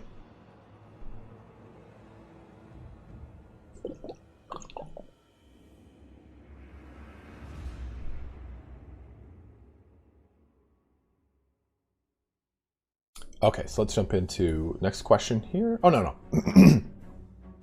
That's where I said I'd stop. So let's go ahead and insert one above. Questions from the audience at 1:20:30. So, go ahead, guys. Let's ask some questions. Mention me in the questions. It helps me out. So Lord of the Rings Total War After Warhammer. Dude, I would love a Lord of the Rings Total War. Would love that. But I think the mods always do it so much better, you know? I feel like you run into so many issues with official game releases a lot of the times. Are they bringing back actual minor settlement battles too, confirmed by devs? Yes, they are, DK Legend. Yes, they are. How crazy do you think the units will be for the base factions after the DLC? What else could they add, like factions like Kislev and Khorne? Well, for one, they could add other lords, like they could add Valkia the Bloody, which would be a kind of like a synthesis between a mortal and a demon character leading for Khorne. For Kislev, they could add the Vampire Genevieve, which would be a vampire Kislev hybrid faction. That'd be a lot of fun. There's a lot of different options. We don't know all of what's coming yet to make that assumption, though. Or make that those statements, I guess. To kind of like see, like, oh, I want more, but give me more of what I don't know what I have yet. Do you think, or did you see any improvements with the melee combat? Warhammer 1 and 2 were pretty awful with the gaps in using the Force. Mohammed, I don't know. For the most part, it seemed very similar. I noticed my single entities had a harder time pushing their way through things, which I did like. But at the same time, I watched my Warbears crush through a unit of Skull Takers. So it's hard for me to really answer that, because I didn't spend as much time focusing on it because the combat was enjoyable for me cinematically that I wasn't focusing on it critically, which is a shortcoming of my own. I used to play so many multiplayer battles, and I was getting better and better, and Falcom was teaching me so much stuff at one point. But my problem is, okay, this is me taking a picture for this video, obviously, but also this is where I fight my battles. I get too zoomed in. I want to watch this stuff on this level. I'm like a little kid watching all these models that I've painted and played with for 20 plus years come to life. So I'm really bad at critiquing the actual combat game mechanics, because as much as I talk about them competitively for the Everchosen or when I do stuff like the Warpstone Cup, it's hard for me to really sink into that critical mindset because I'm just already so enamored with it. So there is an innate bias in my discussion of combat, just to be totally upfront with you, Mohammed. With the new wounded factor for single entities, do you think it'll be flat 50% health mark for everything, or do you think the tanky characters will have lower ones, i.e. Gorok? Although, Nero, that's a good question. I bet you it'll be dependent. Like maybe a wizard character might have 25% because that's going to be so much more drastic on them, right? Like, well, in fact, let's take a look. What is wounds like on her?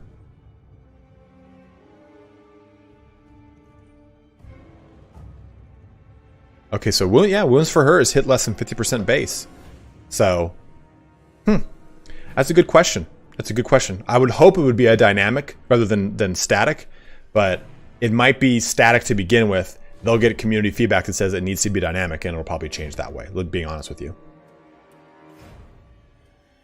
Shouldn't they change the unit's behavior so they don't pile up and keep the formation a little better? Also with the previous, I mean...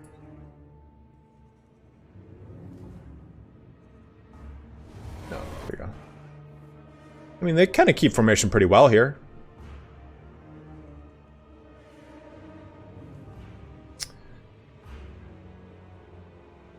Will we get more gameplay or showcases? Don't know when, Mark. Will most of the new roster of the Kislev be hybrid units? I don't know. I hope, Revenger. I've already stated that a lot of them from just the old lore would be. Do you think the new domination mode will play like Dawn of War campaign stronghold missions? EJ, that's actually a really good question, because I can't remember the stronghold missions. For me, the way I envisioned it when Nick was telling me, or Turn was telling me, is that I envisioned something along the lines of Bannerlords multiplayer, where you capture the points and it just starts to tick away from a death counter, or from a victory point build up.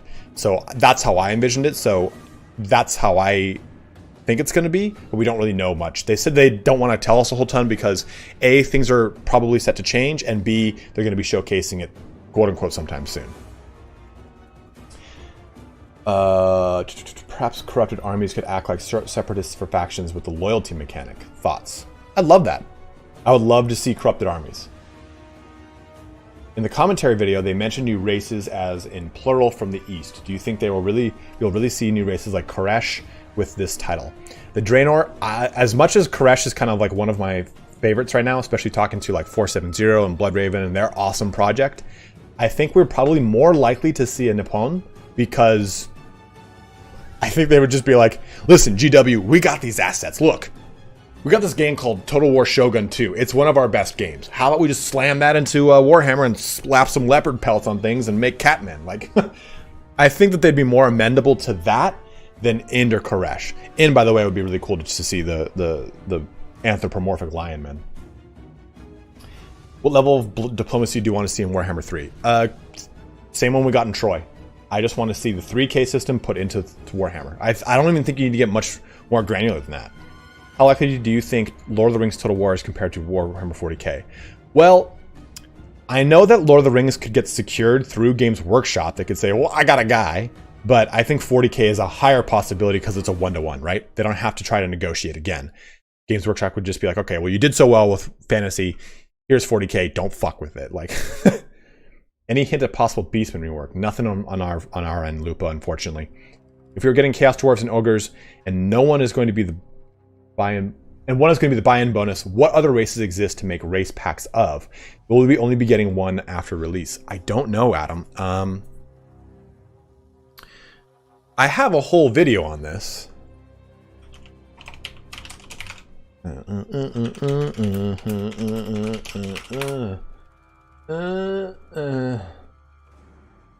so does Great Book. Great Book just put it out 2 days ago, too. That guy, he's so fucking nice. Here you go. Here you go. Adam Rousseau. There you go, dude. Give that a gander.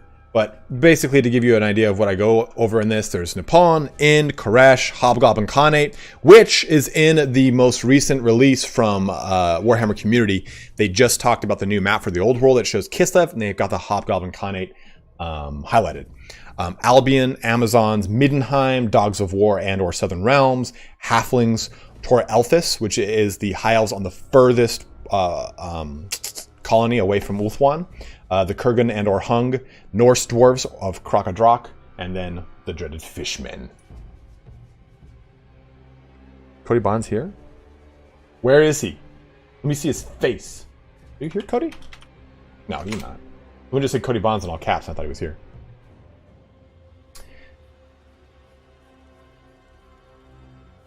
Okay, so feeling confirmed as pre-order races? Dude, I wish. You think the AI will be smarter? I hope it will be. I do not know yet. www. You think a Soul Crusher of Khorne would make it to Game 3 as part of a Khorne faction? Kieran, I don't know. I want to hope so. Are you going to attack and punish Slaanesh first? Raves are, yes. First objective is killing Slaanesh. How do I think the game looks aesthetically? I can't pinpoint it, but something feels off / worse about the actual look of the game. So, TJ Coleman, I've made this statement before, but here's why you should probably not judge so much of what you've seen, because this is... So obviously, like, this looks great. Like, honestly, aesthetically, I think it's fucking amazing. But I'm remoted into another PC across from California all the way to the United Kingdom. So this is only a virtue of my internet, their internet, and my ability to somehow get a passable enough video. Although this might look entirely different when the game comes out. It's on my machine, and their machines were like, I think 20 series graphics card. Mine's got a 3080. Like, we don't know how it's really going to look, so I can't pass judgment on aesthetics in a concrete way. I can tell you that I fucking loved everything I saw. There wasn't a time where I was like, nope, that doesn't do it for me. Like, I had to like tuck it up the whole entire time. I was like, I'm in the middle of a meeting. I got to put this in the waistband. Like, it was pretty sick for me. And that's not even me like trying to oversell it. I was really stoked on it.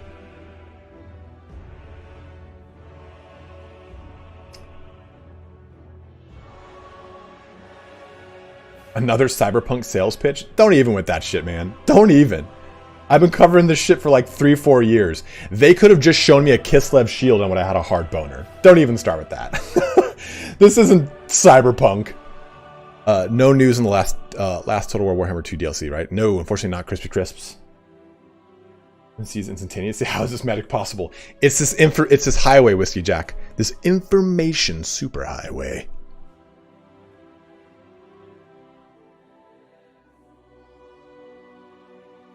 Because say what you want about Creative Assembly and their patches and all that crap. I will say that there's not really been a time with Creative Assembly where they have shown us something that is graphically inferior to something they was released. And maybe I'm going to put my foot in my mouth and you guys are going to discredit me on that. I'm totally okay with that.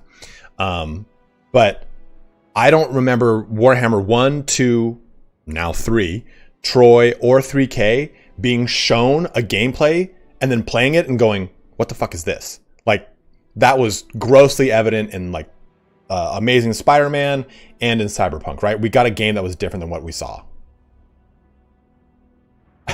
Socketh, you son of a bitch. Even though Whiskey Jack deleted that, I saw what you said. Can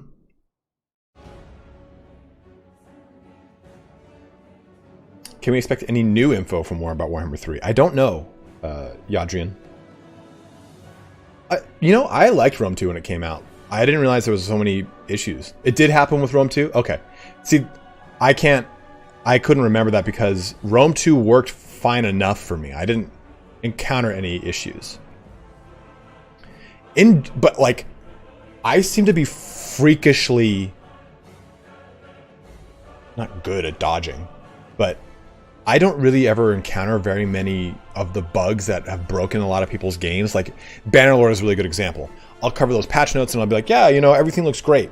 1.5.10, the most recent Bannerlord patch, everyone seems to be having a ton of menu lag. I mean, you can watch all my streams on it. There's like 6 total hours of me playing. I don't have any menu lag. And I don't have any special version or anything. Like, I don't know why it happens to me. More features to co-op and head-to-head campaigns. So Werg, in the interview, they did say, well, they said we can't talk about that, which is a confirmation in my mind. Survival mode will have a co-op version too.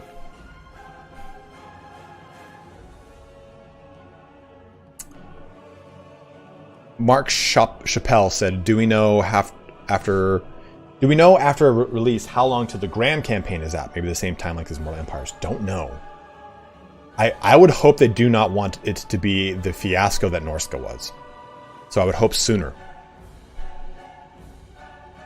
Don't know, Bruce.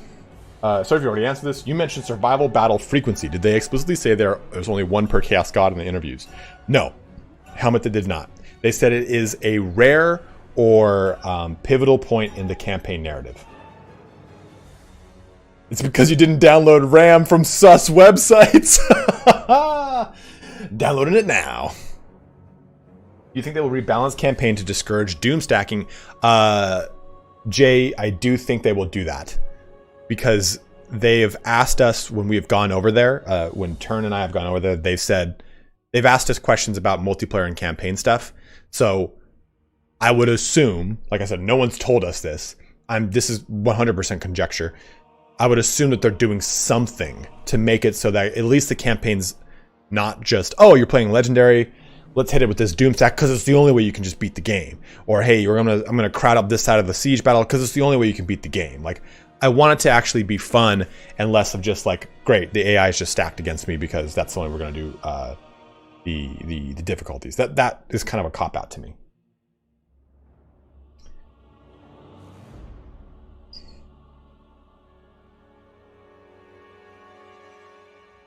I wonder if someone said, I would love a swap from range meta with the introduction of mono chaos. No, dude, Legend will find a way, bro. Legend is like, he'll just find it. Like, as soon as he'll have like a spiffing Brit level, like, I broke the campaign video in the first 20 minutes of owning the campaign.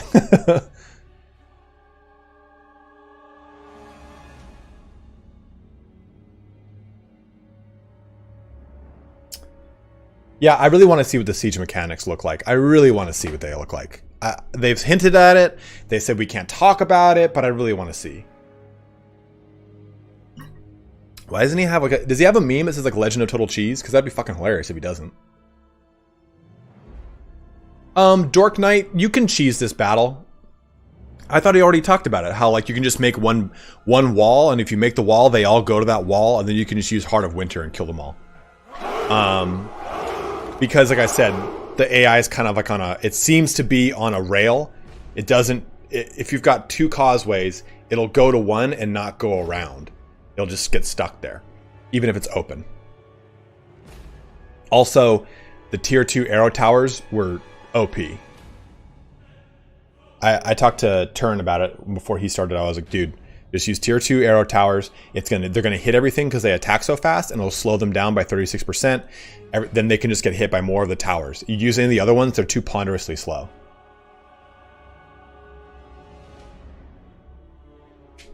Do you think the 4 Chaos factions will have build mechanics or horde mechanics with the Chaos Warriors? I think they'll have build mechanics. I would be surprised if they tried to stick Horde again. I just don't think Horde has really worked very well for them. I mean, I don't know. Did you guys play Horde mechanics in Attila or Rome 1 or 2? I never really liked it.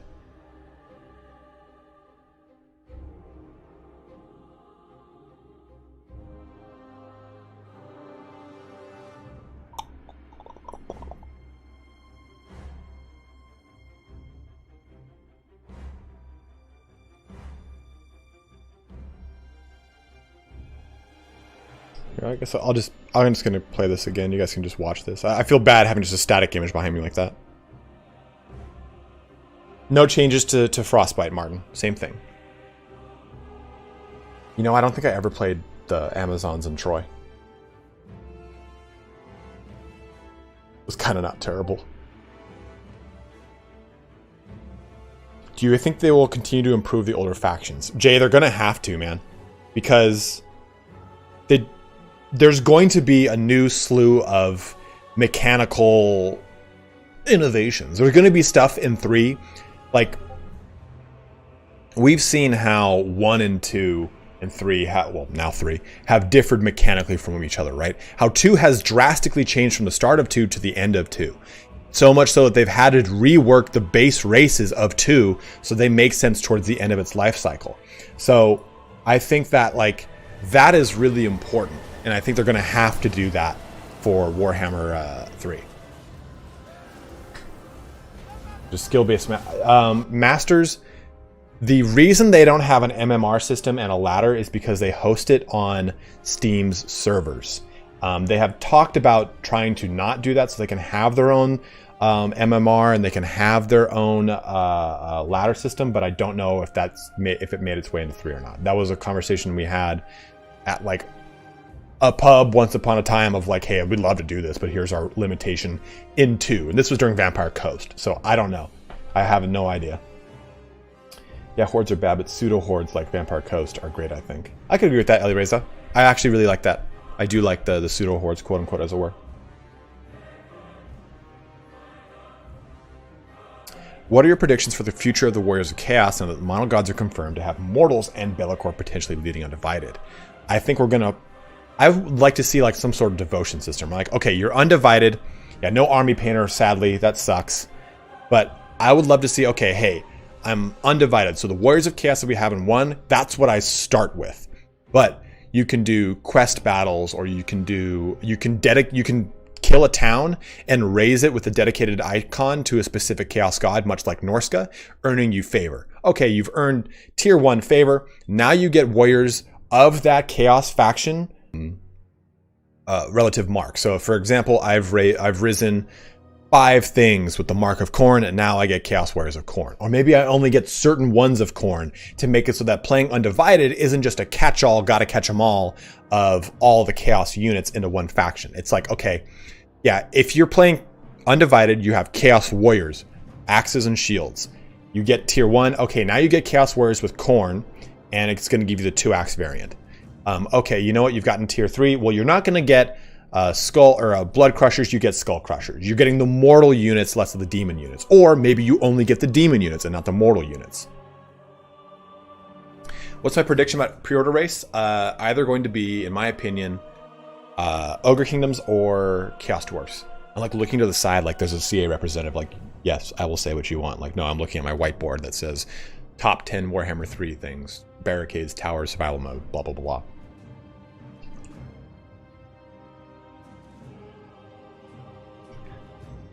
Just taking a sit. You're gonna load off. You play as the Chaos Gods in survival battles. We don't yet know, Daniel. Yeah, I don't think Dogs of War, man. Ducat, I think that's a better DLC race.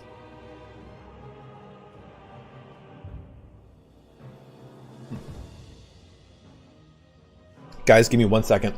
I just took a look at the time. Let me feed the cats. They're probably howling outside. Insane, but liar. Josh C is right beside you, isn't he? No, man, he's on vacation. He flew from the UK to California just for this stream. No, I'm just kidding. Let me go feed the cats. I'll be right back.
Okay.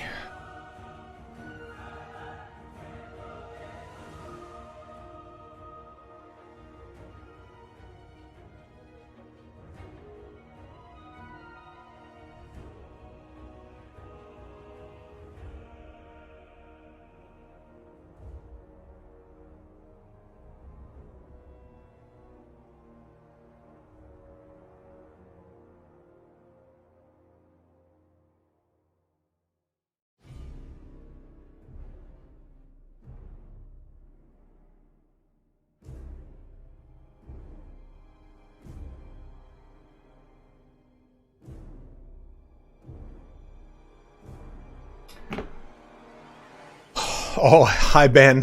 Hi, Benjamin.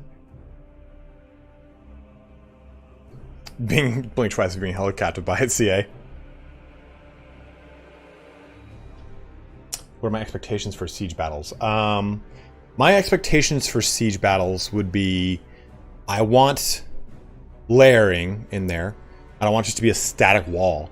I want it to have a little bit more to it. And I think we already really started to get that with Troy. Troy does have some layering. It's got a 360 field of battle that you can fight on. And we're going to be getting up the settlements too. Some settlements are 360, some are just a portion of it. Just depends on what it is. And like I said, Troy had that. But I think the biggest thing I want with siege battles is placeable artillery.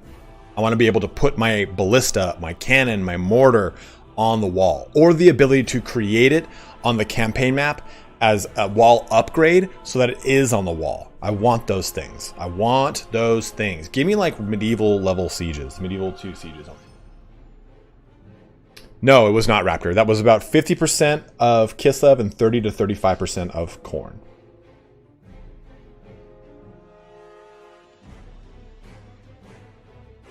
Ooh! How large are the new Streltsy units' balls to have such a gun axe in combat? Well, let's take a look. These massive balls on these boys. I don't know, you guys want to see this one? This is a cool little one. Have a Streltsy firing pod. Oh yeah, here's some cool Streltsy shit.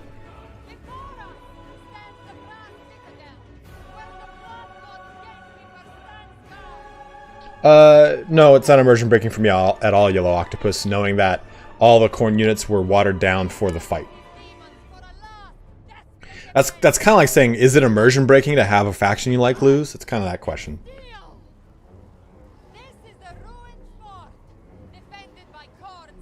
What units do I want to see from Khorne that we haven't seen already? The Fleshhounds and Cracker Karanak. I want to see which Lord is for Khorne too. Is it going to be Scarbrand or is it going to be Kalbanda? If it's Kalbanda, I'm pissed off. I don't get pissed off. I just would wish it would be Scarbrand. Here's some Streltsy. You just kind of showing off their gigantic sacks. A Soviet-style steam tank, like a T-90.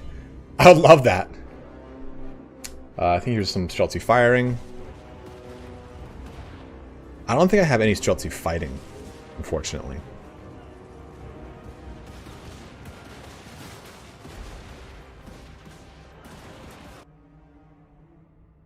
I am looking forward to the entirety of the Kislev roster and to the Chaos Dwarfs. I'm really stoked on Oh, and Valkia. I also really like Valkia. Would you be disappointed by... No, I would actually... Sam Cook Valkia is probably one of my favorite characters in for Chaos. Nah, not really Yellow. I mean, because here's why entering the Chaos Realms doesn't bother me from Total War Warhammer standpoint. It's not canon.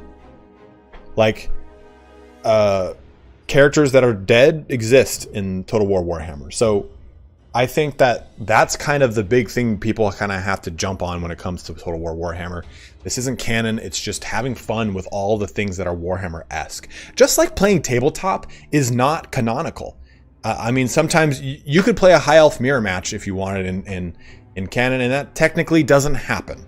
So, or in tabletop, and that technically doesn't happen. So I think it's a lot of fun to explore the what ifs in a lot of these things. The stuff where Warhammer canon is supposed to exist is in the books, is in the army books. And this stuff, not so much. Did you fail the first time playing this?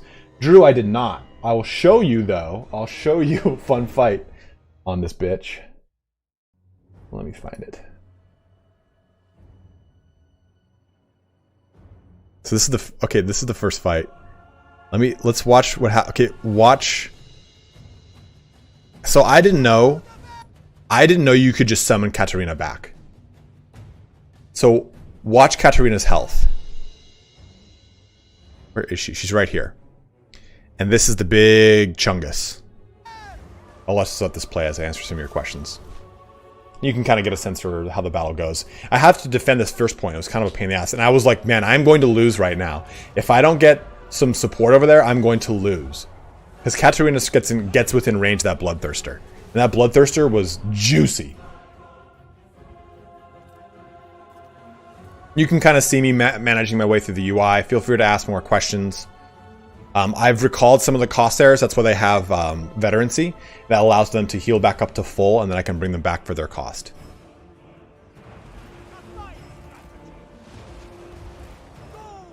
There's a skull cannon that my thing just shot at.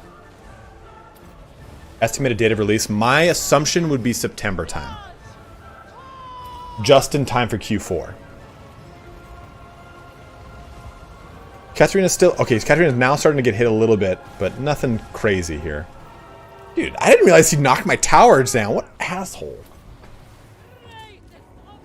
I definitely got very panicky here. I was like...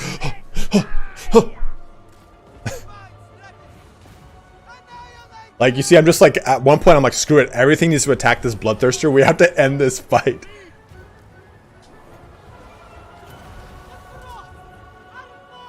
It could be December, but I think September is usually a hot time in which they release things.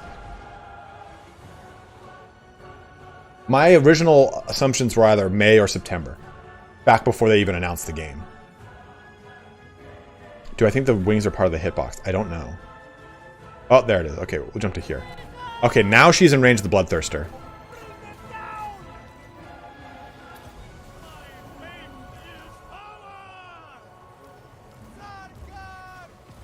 Don't hold me to it, Robin. I don't know. I'm speaking out of my ass. I'm just a guy who runs a YouTube channel. No news on those through COD. I mean, see how she's just getting worked over? Oh, actually, those are the Exalted Bloodletters. I thought the Bloodthirster was what was hitting her. No, it's like, look at her health just dropping.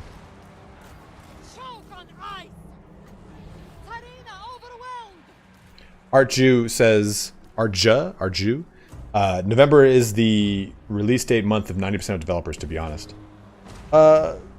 September is when Creative Assembly usually rocks with things, though, man. They don't want to get the competition of other developers. Time to spam Reddit. I mean, it's hard to be you look at... I thought I was going to lose the fight. I didn't realize if she dies, you can just summon her back. I do not know when we'll see other factions' rosters, unfortunately.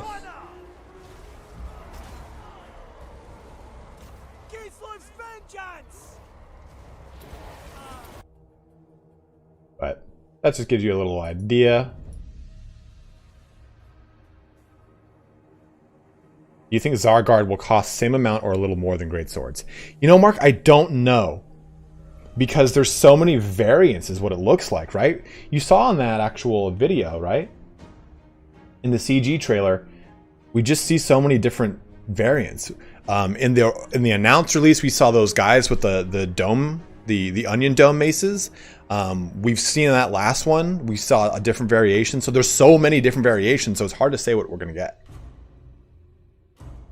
Want to give us a guess as to the order of faction being revealed? Well, okay, so if this is Khorne and Kislev and it's May, and if I'm assuming, let's just say that September 31st is when I think, I don't think it's coming out September 31st. I'm saying, if I think it's coming out in September, let's use September 31st as that date, just till we have a full 4 months. So we've done Kislev and we've done, what the hell is it called? Khorne. That leaves Tzeentch, Nurgle, Slaanesh, Undivided if it's its own faction, and then Cathay. So I think that the next one will be Monogod, and then probably another duo. So that way we've got 4 more months of marketing, if you think of it that way. I think Mr. Phoenix, it could also be in October, in November, in December, dude. I'm just saying we've always had a September. September doesn't have a 31st. Whoops. It doesn't have a 30th. It is then. September's historically been a release day, release month for Creative Assembly. Hey, Thursdays is when they release things, Drew. Ernesto, say that. Breaking news. Italian Spartacus says releases on the 31st, and then everyone goes, there's only 30 days in September. He's an idiot. Yeah, true. December 32nd.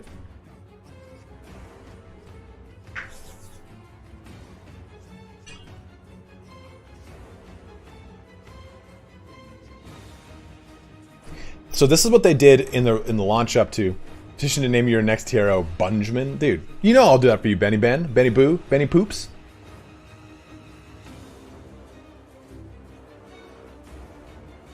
No, Philip, I'd be totally fine with that. Totally fine with that, man.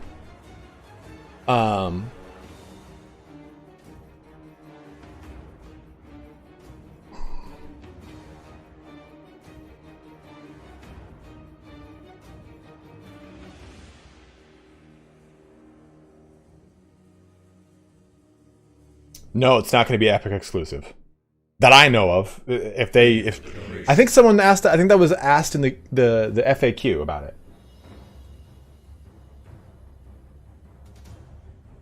It will get God-specific units in the same way as Lizardman as a reward unit. I could agree with that, Revenger. Where it's a limited recruitment rather than a full recruitment. Nothing on Karnak yet.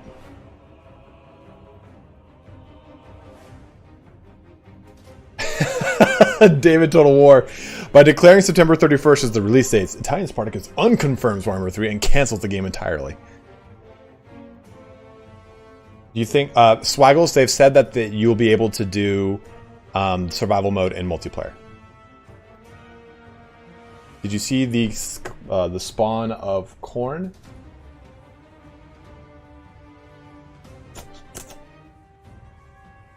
There you go.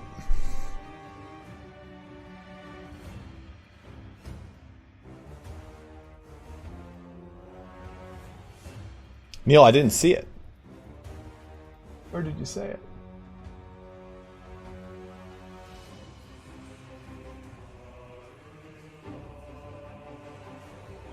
Resend your joke, Neil. And it better be funny. God damn it.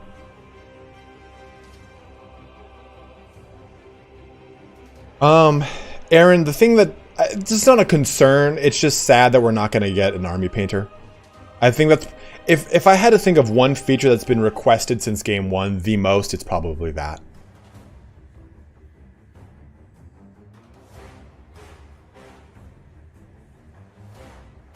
Sure, Nicole, and I think that that's okay. We don't really have models for God-specific Chaos Spawn. They were always kit bashed. And I think the spawn of Khorne don't necessarily need to be dog-headed or holding axes and swords. I don't think this is enough of a central part of the Khorne roster for me to really care that this is just simply a Khorne color. I mean, yeah, it's got horns. Look at those little heads on it. That's cool. These little, like, goatish heads. That for me does it. I don't really need to see... I think that a lot of people are like, that's just a recolored version of that. And honestly, I'm okay with that. Like, there's some things that I just don't need custom models for. I think we need to be realistic in realizing that that does cost money. And I'd rather have a cool mode over a custom model for a spawn of Khorne. Fly toggle over army painter, in my opinion. Ooh, hot take right there.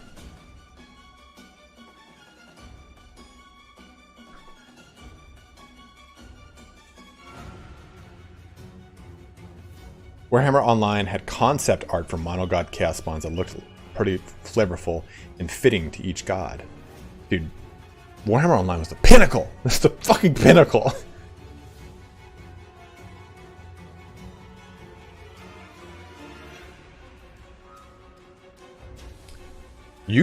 I mean, I've heard that modders can now, modders can take care of niche stuff anyway. I totally agree with you. Since you're a modder, dude, make me some cool ass Khorne spawn.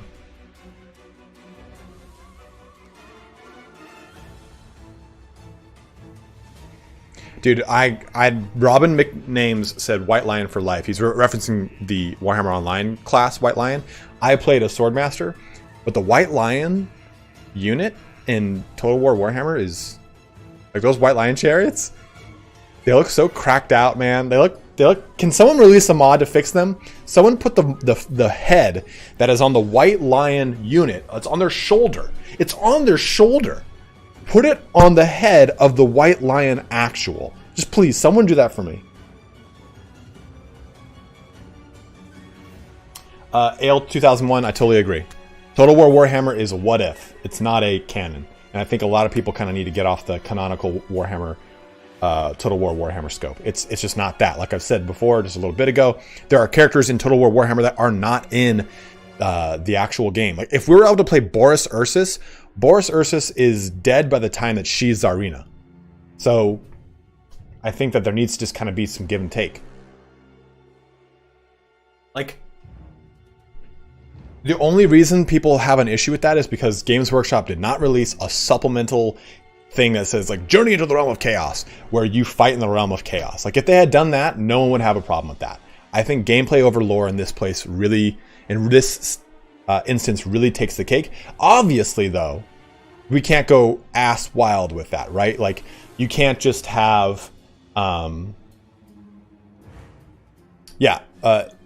I asked about Boris. He ain't dead yet. In the interview, they asked, and they were like, they kind of dodged the question.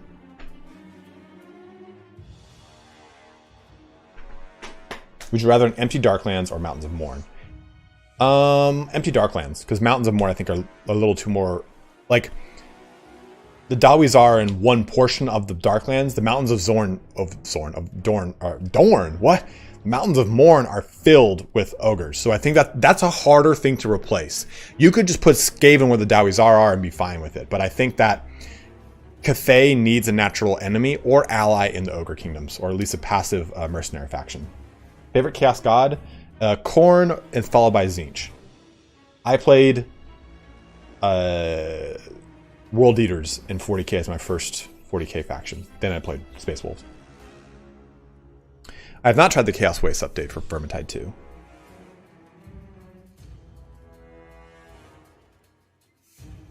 I don't know. Eternal Wanderer asked, do you think that all the Vortex spells will be like the new one for Lore of Ice? I don't know, and I honestly, I hope that they do, because Heart of Winter is so strong. Like, look at this.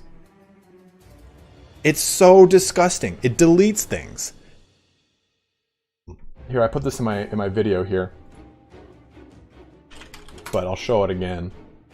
Just watch this cast go off. Like, it, to be fair, these Chaos Warriors had reduced health.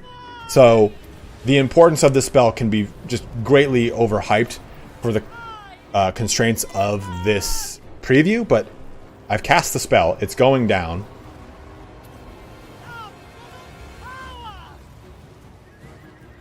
Like, look at that health. It's just going... 26 wins for this art. We have an inflated set of magic for this. Let's go to right there. You can see the health.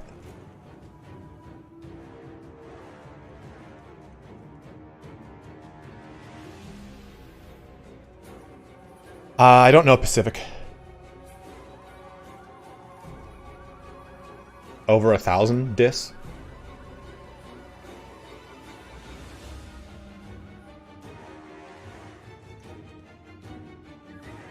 Do you think strong spells like this and better wins of regen will make wizards OP? I don't think it'll make them OP, Sam.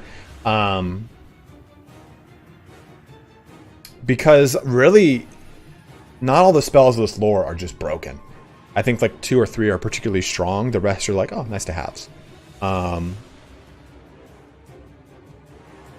am curious to see, because right now I feel like the lores of magic, all the spells don't feel overly useful because you're kind of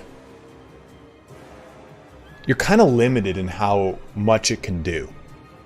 Like, okay, the lore of fire used to be so crap. It got better. It got a lot better. But okay, am I going to save up to cast this big spell or these spells? Like, you're kind of limited in, especially in multiplayer scope, you're really only bringing 2 or 3 spells. But if you're having access to more Winds of Magic, that might encourage the use of spells that you maybe don't use as much because you're holding out for the bigger, stronger ones you know will work. So maybe it gives those little tiny, oh, this is 3 Winds of Magic. I don't care. I'll use it. It's not going to be as detrimental to me.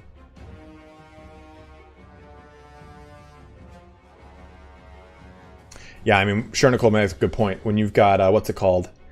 When you've got Techless that can kill like 300 units with one chain lightning. They said they're going to revisit old spells balance, right? Yeah, I just don't know to what extent. Okay, we've got 8 more questions to go through, so let's go ahead and finish those off real quick, and then we'll just close the stream out answering what you guys would like to talk about again. Can you tell me the top 10 quality of life improvements? I don't really know what that question means. I think the Winds of Magic changes is nice. I like the Bracing Edition. I like a lot of the UI improvements as a whole. I think the addition to Survival Mode as both a campaign, custom, and possible quick battle mode are really great. The new Domination Mode sounds awesome. The new multiplayer, or not multiplayer. Yeah, no, the new multiplayer Domination Mode. I've already said that. The new Settlement Battles sound really great to me. The new Siege rework stuff that we know nothing about sounds awesome. Love to see what it looks like in actuality, though. Other QL stuff, I guess you could say, whatever that new big grand campaign map is, that'll be nice. But we don't really know enough about the actual campaign map to tell you a lot more about any other quality of life improvements. Okay, so going on to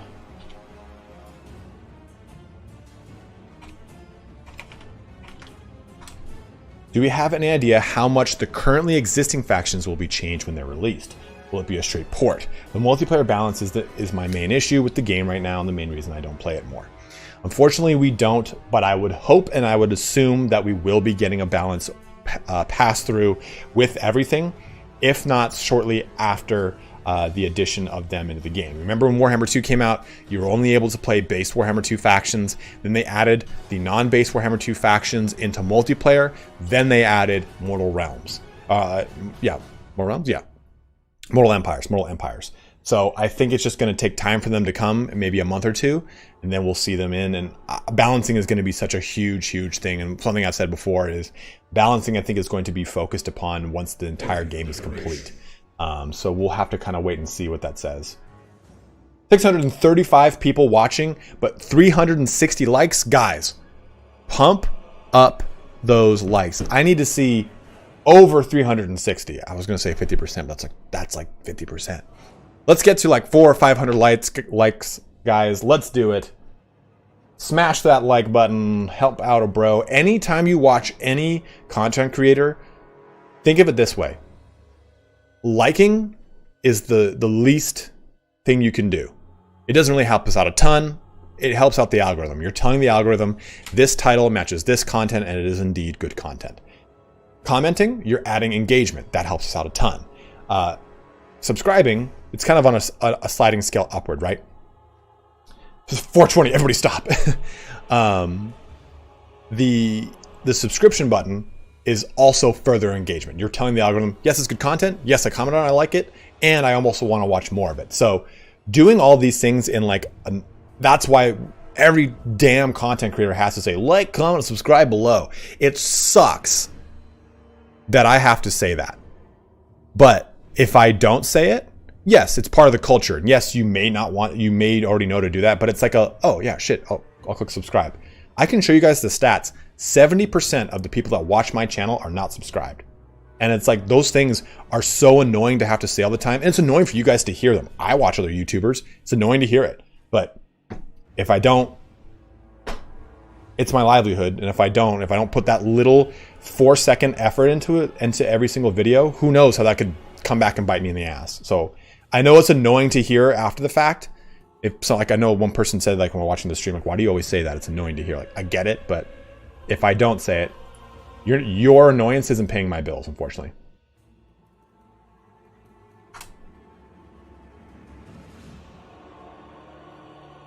Okay, cool.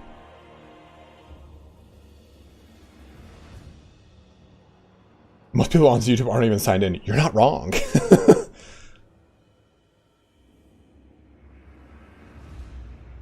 Dude, Shernicle said, my subscription to you was removed out of the blue and I just now noticed. You'd be surprised. That happens a ton too. That happens a ton of times. There's a Gladius DLC coming. I did not know that, Iceni Raider. Thank you.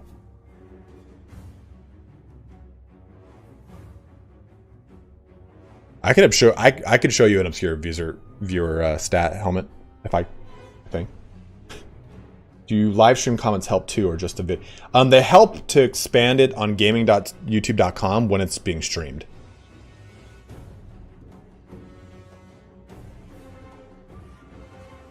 But yeah, guys. So I'm also sponsored by Raid Shadow, and I'm just kidding. Dude, LucasArts game. That game was great. Gladius was so good. All right. So jumping into our next question here. Why doesn't anybody question the AI if it improved or not? It's better to ask it while it's still in development, right? Will it improve? Especially the harder difficulties instead of relying on giving cheats to the AI. We've answered this question a lot of times. Unfortunately, we have no idea how the AI actually works because from what it looks like and what we've experienced, the AI seems to be on rails. It's going to move. Like I said, there's these two choke points. The AI was going to move to one or the other and not go around if it's blocked. So we don't really have enough information to make any kind of concrete judgments about. All of our videos saying like, hey, this stuff is bad is the feedback to the developers, and they will make those changes, just like they did for Troy. Troy's initial marketing release, every content creator was like, not so good. Not terrible, but not so good. Like even I'm pretty positive about anything I cover. I'm always like, yeah, looks cool, looks great. I know I could have fun playing this. But even that first Troy battle, I was like, a little clunky and chunky. I ended up really enjoying Troy. And I know that's like blasphemy. Some people just like, it's a fucking terrible game. I'm like, I don't care. It's fun for me. But we'll see, I guess, as more stuff comes out. But unfortunately, we don't know. Next question here. Most of the battles in Total War are played in campaigns, are not quest battles. Why does the gameplay reveal a quest battle and the development team insist of showing them instead of actual normal gameplay in sieges where most people spend their time? As a first gameplay reveal seems counterintuitive and puts doubts and questions instead of clarity for the game unless it's their intention. That's something we actually answered earlier, is that I totally agree with that sentiment. I think that...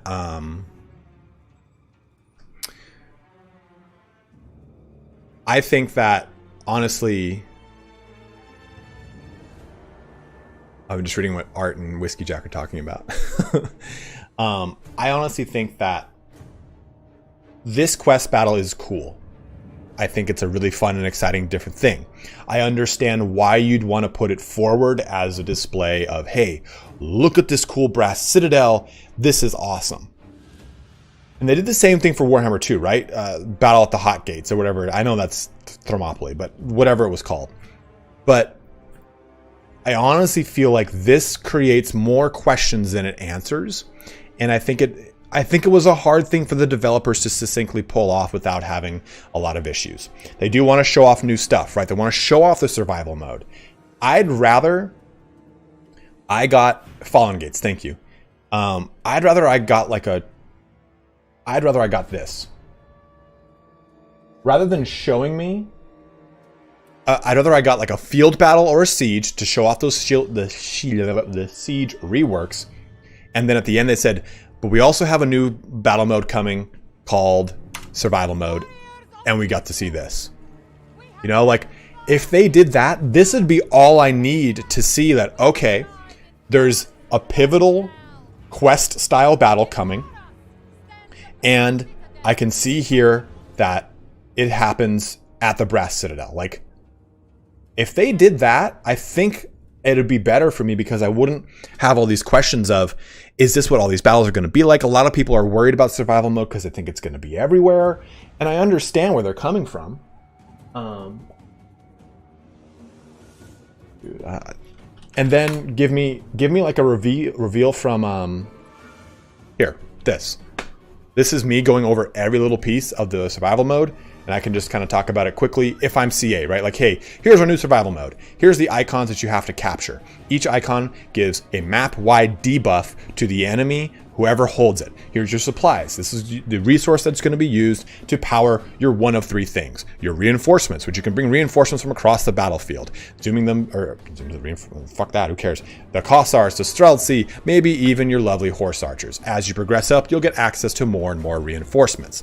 In addition to that, you also have the ability to give upgrades to your units. This allows you to do gold or bronze, silver, and gold weapons, which will progress all the way up to increase melee attack percentage, armor, which will increase your physical resistance, or your shield upgrades, which will increase your missile resistance by 15% and block chance. Lastly, you can do replenishments that will increase their stamina or their health, maybe winds of magic, their morale, whatever it is. Boom. That's it. That's like all you had to do. That way you wouldn't create a ton of confusion around it, because I think a lot of people think that this is the way that 3 is going to be, but it is not. Again, if you have any idea, if you have any wonder on how I make videos, that's exactly how I do it. They confirmed final settlement maps. Does this apply to the old races as well? We don't know. I would assume in a quote-unquote grand battle campaign map, we would have access to those minor settlement maps. We don't know quite yet. Maybe someone knows and they've asked that pointedly in their interview, but I unfortunately have no answer for that. With the combined game, are you going to see Lustria and the Southlands continent expanded? Could any race battle through the Chaos Waste? I don't know on any race battling through the Chaos Waste. They said that it's dependent upon the race fighting in the Chaos Waste. So maybe there is a Lizardman version of these towers and barricades. Maybe there is a Bretonnian version with like a holy launching grail trebuchet. But we don't know. And that grand battle map, I don't know if it's going to be an expanded version of the Mortal Empires map, or if it's going to be a new grand campaign map that has a smaller portion of each of the other maps, including in each of the maps in it. So it's kind of hard to wonder how that's going to be done. Kalen said it feels okay, but a bit arcadish. Well, yeah, that's the point, man. I mean, it's the point of this battle, is to kind of feel like it is a bit more arcadish, like you're doing a little bit more than your normal battle. And that's why I feel like it fits for the niche that it fits into the campaign. But I feel like as a whole, as a display of, hey, here's how battles are on Warhammer 3, it's a bit misleading.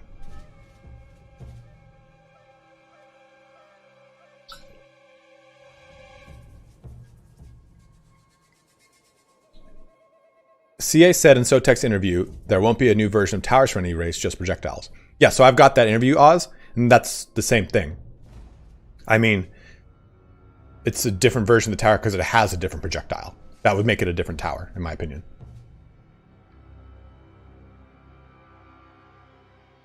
I mean, maybe aesthetically it looked... I know the towers and the barricades look different from Chaos Realm to Chaos Realm, but their projectiles, like I said, are different from race to race.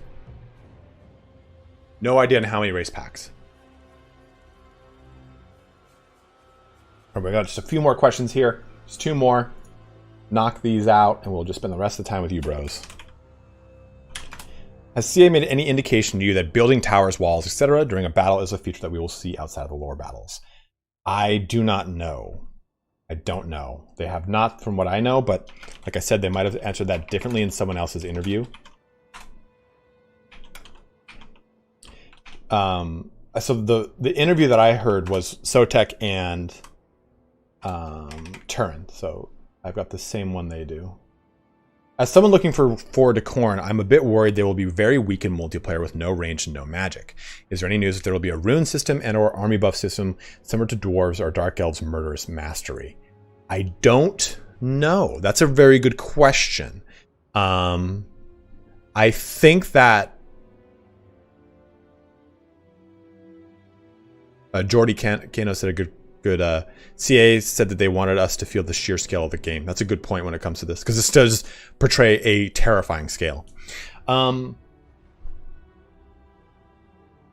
we know how many of the undivided units Khorne gets access to, we can't answer that. They get access to the Skull Cannon, which is obviously a mobile platform.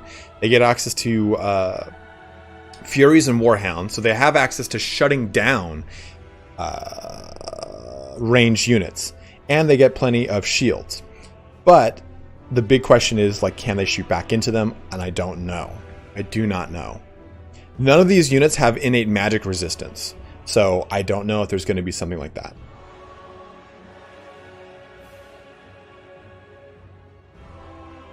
I don't think it will, Shernicle, because they've moved away from that with Warhammer 2 DLC races, so I'm pretty sure they've moved away from that with Warhammer 3 as a whole. Oh, Jordy Kano said they also said Khorne had army buffs that are triggered by gathering resources while fighting. That is species spicy sausage. Revenger dropping 100 Norwegian Kronu saying great stream as always. Thank you, dude.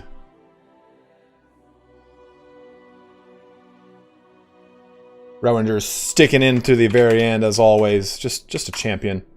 Okay. We're at 40 more minutes left in our stream here today, guys. And it is all about you, bros. Go ahead, ask any questions you wish to ask. Let me see if I missed any that were recently submitted. Nope.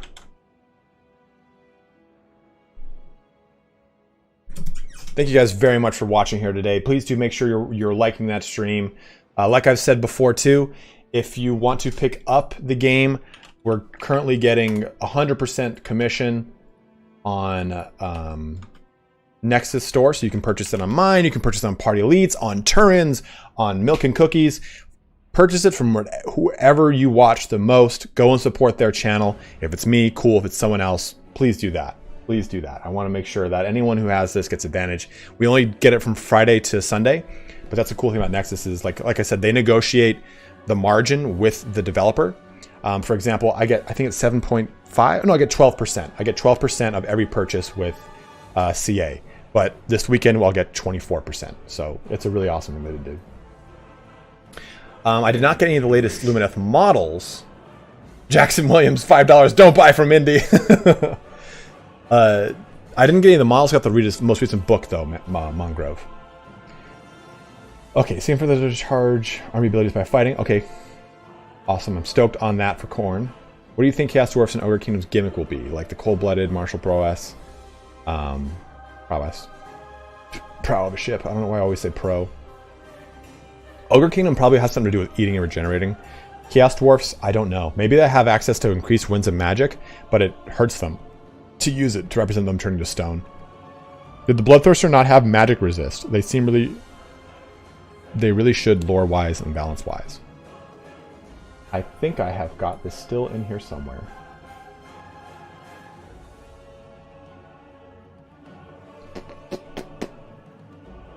Let me see, let me motherfucking see.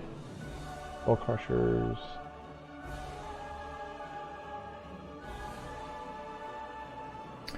So, I mean, it has innate magic resist because it's a single entity, but I don't know how much.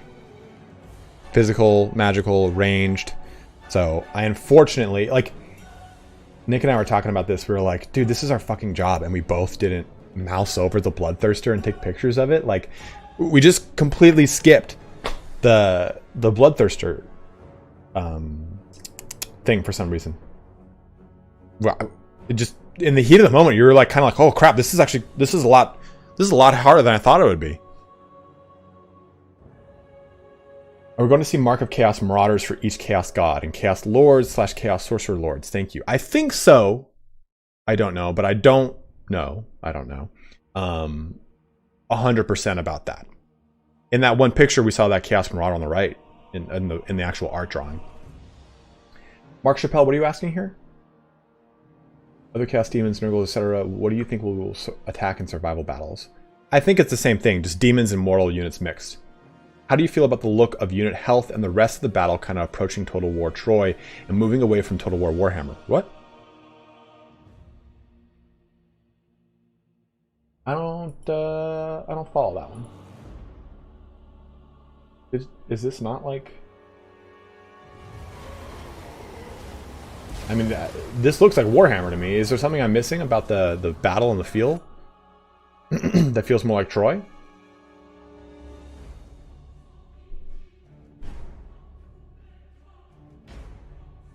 Do you think the problem with raising settlements will be addressed in Warhammer 3? Like, I mean, how the AI instantly resettles a settlement. Yes, I think it will, because wasn't it addressed in a patch recently? Like, they won't resettle it immediately, they'll wait now? Jan, I'm not sure why horse archers look like Gospodars and not Ungol. Do you think we will get drastically different demon races or will share many of the same units? I think they will innately have to share some of the same units, but I think the characteristics will be in their demons themselves.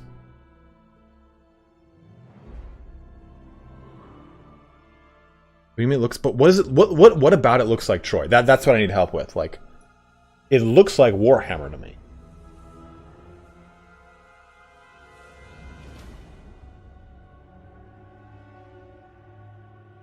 It would probably be something like the Garden of Nurgle or something crap like that.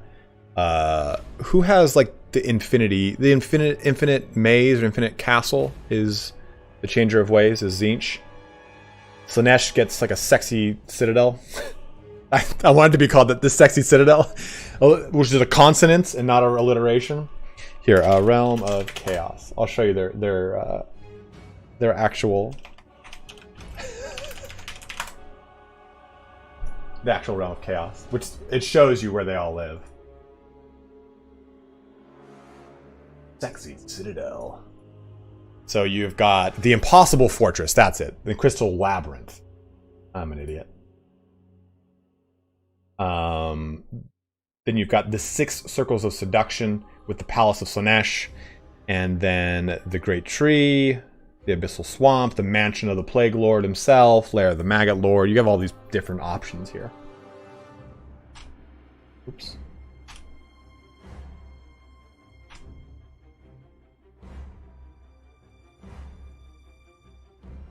No one said it looks like Troy. Like as far as like, that's what I just don't understand. If you can pop back in and re-ask that question, stating why you think it looks like Troy to help me understand, because I don't really understand.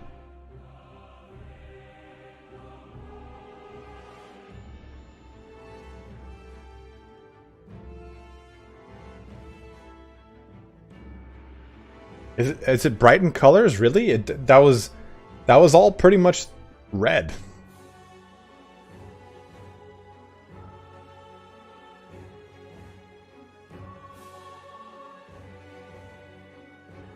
No, Michael, nothing on maps just yet. When do you think they'll announce what the next DLC and race pack will be? Probably next DLC next month or so, right? I feel like it's got to be soon. And the race pack probably shortly after that. Jersey.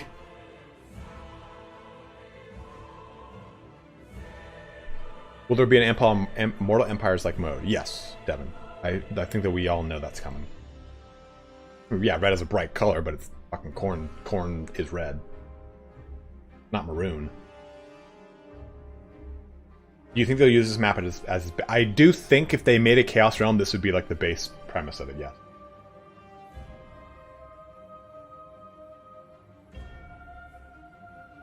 Do you think there's a possibility of having more than 1v1 for multiplayer campaigns? I felt like someone asked that, and they said no, but I don't remember. Like, I don't know if that was in my brain or not.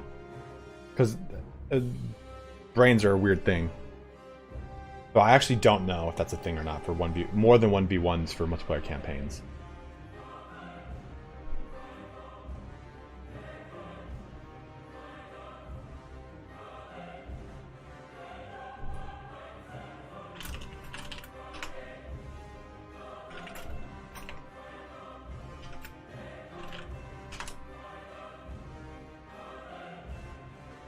That was it, Chernical.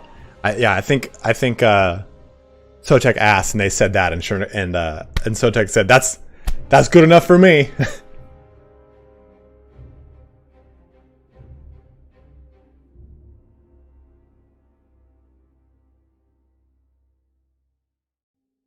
Can you explain the minor settlement maps? I thought you could already fight in them in Warhammer 2. No, you don't.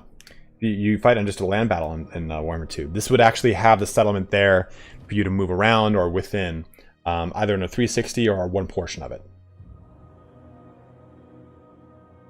Yeah, right? Exactly. When they're like, oh, we can't comment on that, I'm like, okay, so it's not a no.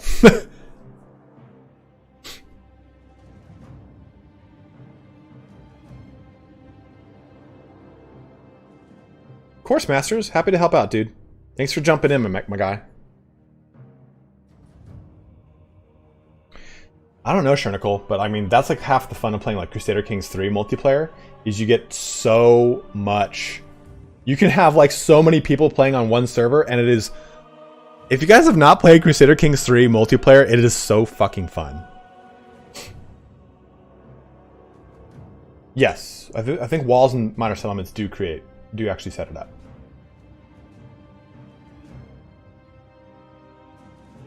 Why is that you beat the Great Demon of Khorne? Khorne himself is defeated? No. Khorne... So, when we did the lore for the Brass Citadel, you read how Khorne doesn't really bother. It's like what's that quote? Like, oh, the boot doesn't worry about the trifling of ants or something like that. Like, about how... How dare you, Shiwan? Don't bring that up, my beautiful boy! Like, he doesn't come out of his tower unless absolutely necessary, and when he does, he messes everything up. He just wrecks house. So I think he kind of looks at people assaulting his citadel, fighting, and killing each other. He goes, oh, this is good. This is what I've wanted. Proceed. Like, he doesn't really look at it as a challenge upon himself, because he's like, what mortal is going to challenge the Chaos God Khorne? Like, there's got to be something about the Brass Citadel that they're trying to do that is probably going to be revealed in the campaign, but Khorne's not going to care. He's not going to meddle with that. He wants fighting to happen, and if an enemy force occupies the gates outside of the Brass Citadel, guess what that means? More fighting. So if anything, he's probably stoked on that. He's like, oh, you guys coming to me? You bringing the skulls to me? What a lovely tribute.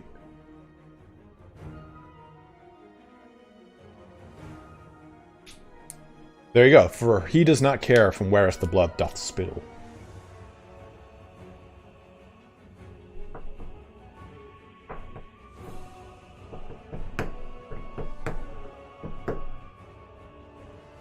They added free-for-alls last game, which I think hints to them exploring 2+ player campaigns. I agree with that, Bruce.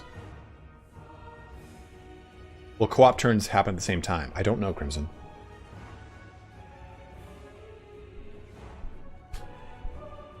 It's mainly just their servants, Steven. They'll come out in pretty rare cases, though. They don't necessarily have, like, Godzilla versus Kong kaiju battles throughout the Chaos Realm, but it's more like, okay, I need to balance the odds. I'm going to sweep it heavily in my favor, or I've noticed that one god is being beaten. I'll go help sweep it into their favor to get to reduce or to restore the balance. Yeah, when a Chaos God has to intervene, it's seen as a great loss in their great game.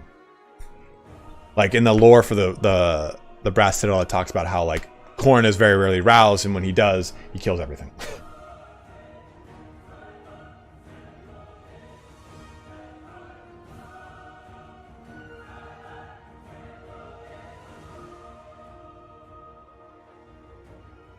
Like the Impossible Fortress has been beset. The Palace of Slaanesh has been attacked. Like they're always going at each other's throats. H, probably not. No, but like I've said plenty of times this stream, Total War is a what if scenario. Which army lore-wise would you have the most faith in to actually go to the Chaos Waste and compete? Ogres. Ogres were supposed to be incorruptible. That was supposed to be their thing, but the ogres were supposed to be the ultimate answer for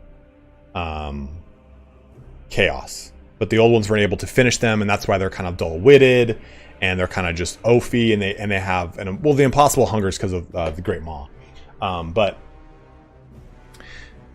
ogres were supposed to be that big fight against them. They have like, innate magic and stuff like this and blah blah blah blah, but they were not able to kind of come to the fore. So maybe they have that's a good one too. Elvin said I'd actually say orcs. Orcs is a good call, but we don't know, can orcs exist in the realm of chaos in Warhammer Fantasy?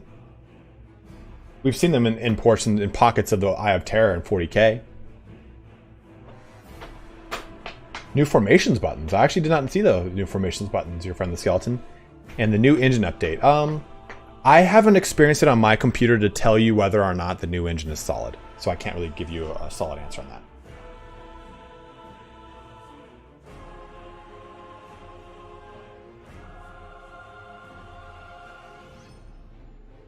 I don't think the ogres still see chaos as an enemy. I think they see I think they're probably like, I don't know if they're neutral evil or neutral good, but I don't think ogres are immune to corruption because there are chaos ogres.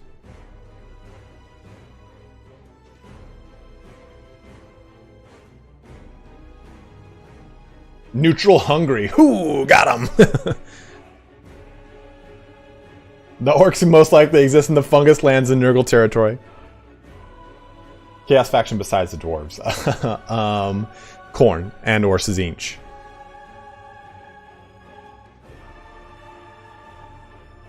Dude, totally Warhammered. You have so much to watch.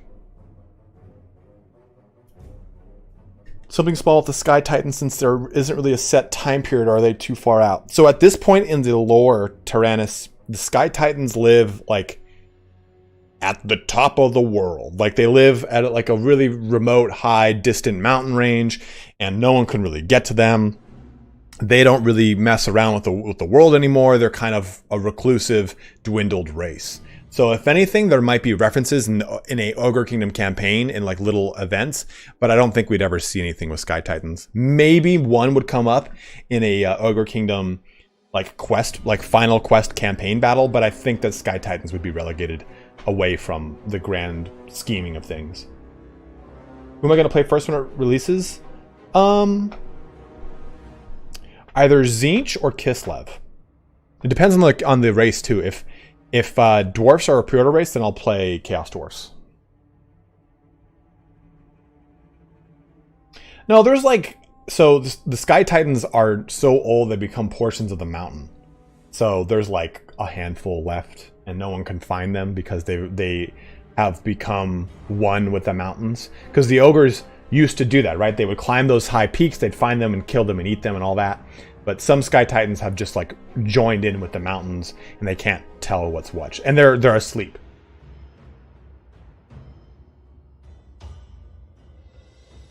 There's also like weird, like deep dragons, like dragons deep under the world. There's also weird, scary insect creatures. Will Khorne be a unit on the battlefield? No, I don't think so. Totally Warhammered. He wouldn't come down to play. That's for sure.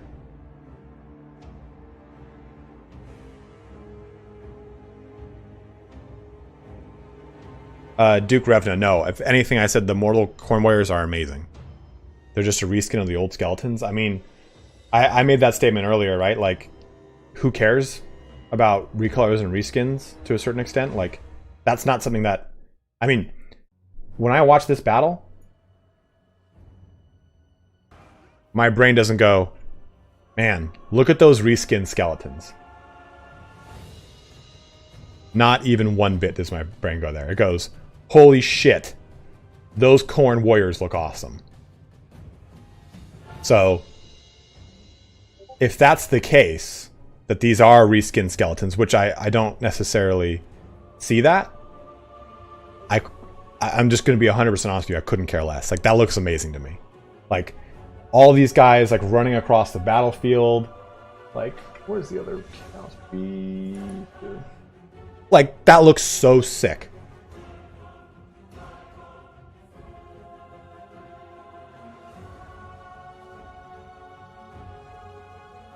A lot of people seem to think that the skeletons are like the base framework for everything. Like, look at that, dude. The framework might be the same, but you can have an entirely different model. Like a really good example would be the Rotting Leviathan is a similar framework to the Giant Spider, Ragnarok Spider, but it is clearly vastly different. Vastly different. I mean, Swamp Bogard, why? Are you not entertained? I guess that's a really good question there. Like, did that really bother you?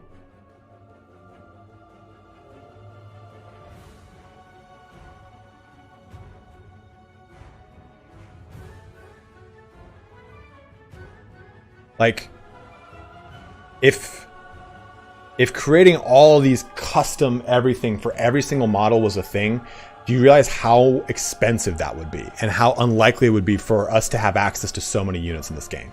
A lot of what happens when the production side of Total War Warhammer is when it comes to a DLC, they look at, okay, what's it going to cost to make this thing that doesn't exist in the game? Well, it's going to cost this much. Okay, can we use an existing framework? They've said that the frameworks are the biggest cost sink for the entirety of any project in Total War Warhammer 1, 2, or 3.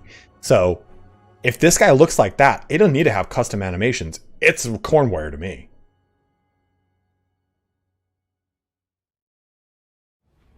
I don't know. Take a look at this, dude. Take a look at how he fights right here. I see what you're saying, Swampy. Like, look at the reckless abandon in which this guy. Okay, let's pause. Look at this guy's the way he heaves his axe. It's not a practiced like, I will strike you with my axe. It is like a haymaker. Like, look at that. It's just a wild swing. He's just launching that thing at him. Like, there's these guys don't look composed, not one bit. Here's the dudes with halberds. I mean, it's a heaving gigantic axe, and yes, it's like the similar animation to the Chosen, I believe. But for me, it doesn't. I think the whole Khorne moniker of them like twitchy and stuff like that, that's a result of the World Eaters. That's not Khorne. Khorne is all about measured fury, right? Like always trying to get to the battle, always trying to fight things. They're in the fight. They've already caught that rush. They don't need to be like twitching out like, I need another hit. Give me a little bit more of that blood, brother. Like they're already in it. I think that making them twitchy makes them a little too much like Khorne Berserkers, which is a 40k thing because of the nails.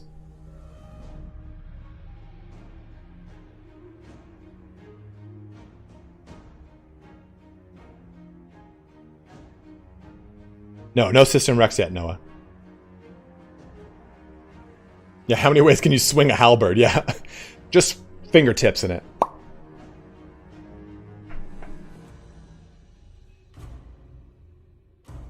Are the Chosen undivided a thing? Oh, we get Khorne Chosen for sure. Like lore-wise, yes.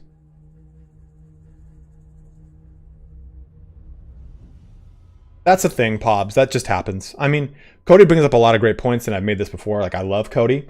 But what I kind of feel... Here's something that I've... Okay, so here's a really good example of this. And I actually talked to IndiePride about this. So when I used to work at GameStop, when a game was coming out, one of us would be talking to a customer about how excited they are about that game. Saying, hey, you know what? These things are coming with the game. And another one of us would listen and go, shit, that's what's coming? That sounds really great. And we would parrot those things. We would say these things all the time. Every customer, oh man, Rage is coming out. Oh, let me tell you about Rage, bro. And we'd say these things, and then the game would come out. Those features would not be there, or they would be greatly diminished to what we were talking about. And we realized that we don't remember which one of us originally said that thing.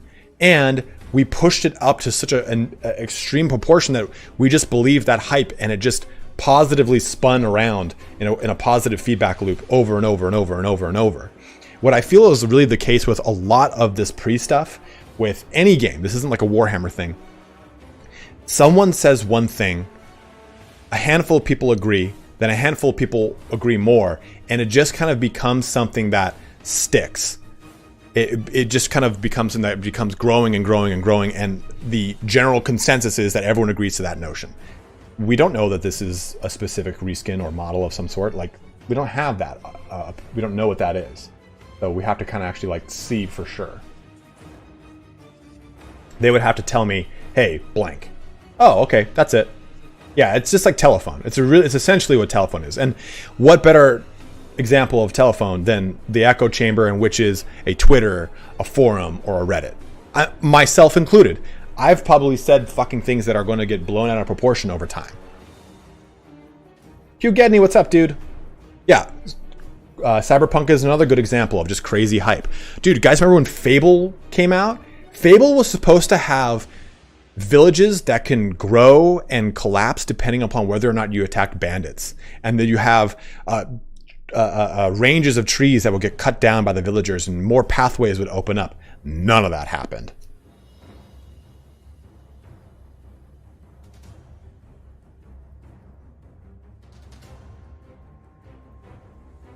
Yeah, I mean, I'm sure they are a reskin, but I just don't care.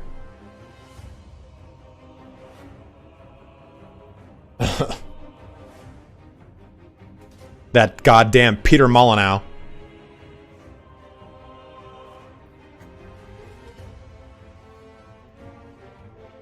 Best example is going to be release date now, September 31st.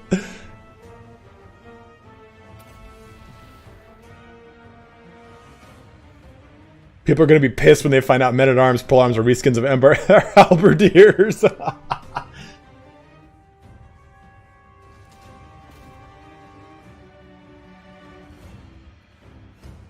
So what's the biggest feature they showed off? I honestly think, for me, the survival mode in and of itself obviously is the biggest feature. But I think the biggest feature are these barricades and towers. And because it excites me for the possibility of them being brought into battles, I think that this stuff really kind of is, for me, the most exciting, because it tells the story of a possibility for sieges and minor settlement battles to be a little bit more compelling, a little bit more involved, a little bit more diverse from person to person. Yeah, you were not born, friend of the skeleton. September 31st does not exist. Yeah, I mean, you just can't have custom animations for everything. I think this is not a knock on Cody Bonds, because like I said before, I love Cody. He's a great guy. And this is not a statement that is solely a Cody Bonds statement. But I think that saying X unit is X reused or reskinned equals not good is like journalistically unfair or false or lacks whatever the hell. Like when everyone complained about certain units saying, oh, this is just reskin that. I'm like, yeah, you can't have custom animations for everything. Especially if that's going to be hell on the engine.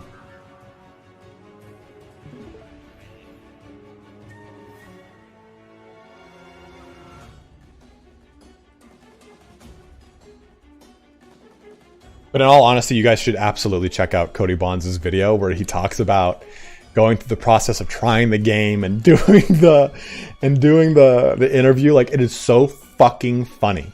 It is so good.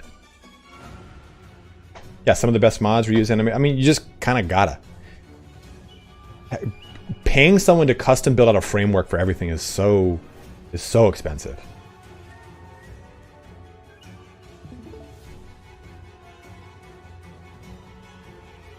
If there are enough people willing to pay $250 for a game, it can be done.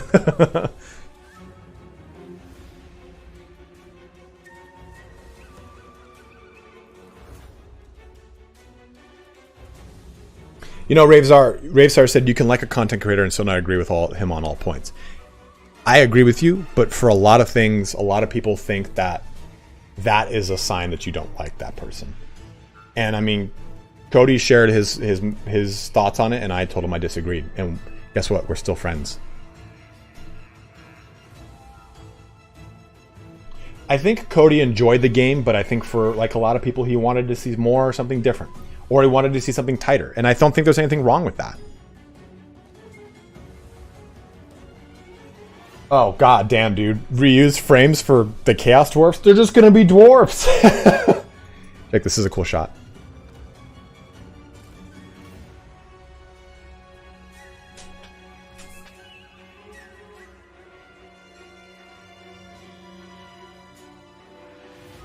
Intel Colombian cocaine CPU grease.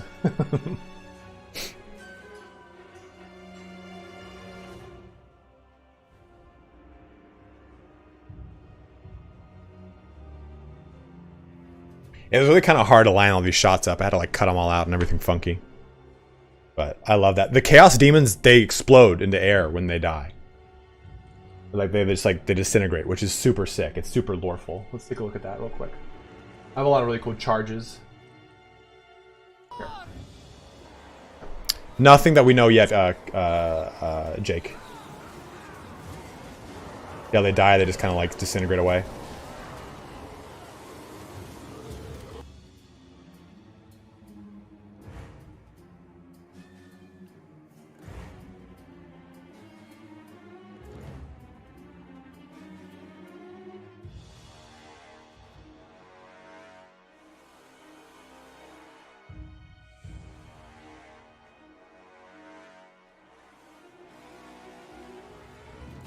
Here's some blood crushers, skull crushers, blood crushers. Here's Griffin Knights charging. I actually didn't like using the Griffin Knights as much. There was a little too constrained to use cavalry to much success.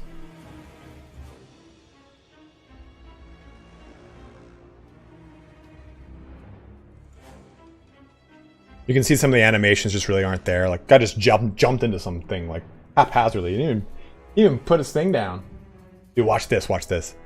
You just punch those dudes?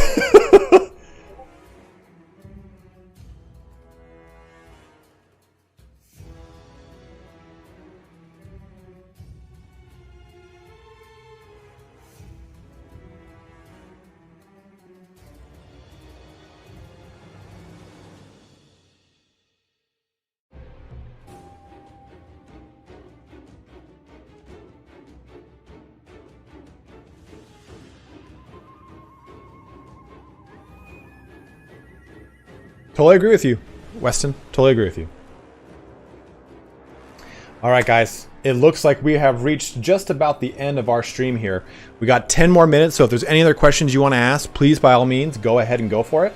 I am going to take a pee real quick, so go ahead and ask those questions. Make sure you mention me so I can see them quickly, but I'll be right back. Krog, those actually are not my Discord notifications. Those are the Discord notifications of the recording. That was a big issue that a lot of us had. When they recorded this, they didn't shut off their Discords. So that any of us talking to each other in the Discords while we're playing, you can hear in these recordings. That's why almost no one is playing the sound of their battles in any of these, because the Discord notifications are there. So 1 sec.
Okay, hold on. Let me get some more water real fast, too.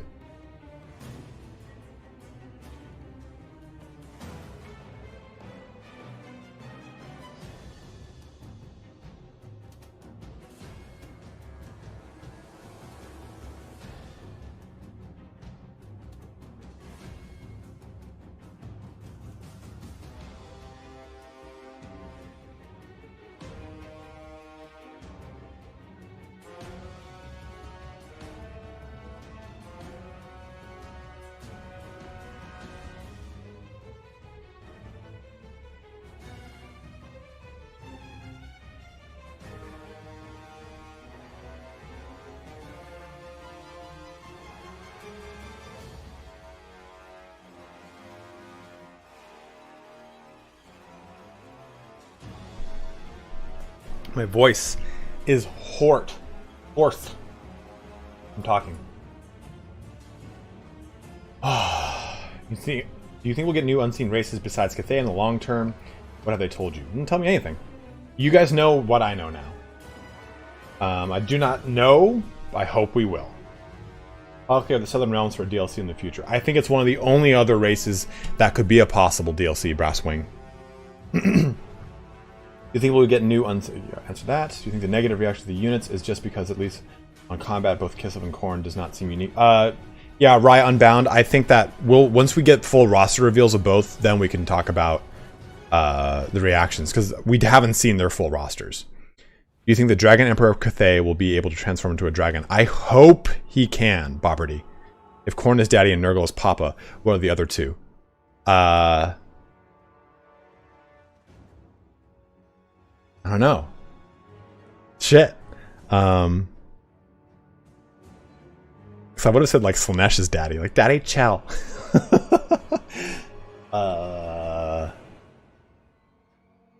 Slaanesh would like to just be called whore, I bet. Zine should just be ma'am. Yes, ma'am.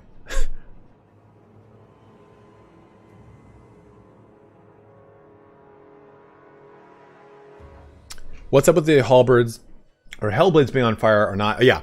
If a hellblade is on fire, it means it's in. So these guys are the exalted versions over there. I think I have an exalted version of them.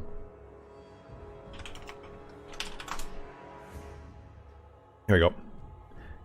These two units stacked up are exalted versions because they have the glowing runes in their head, and their hellblades are glowing like that.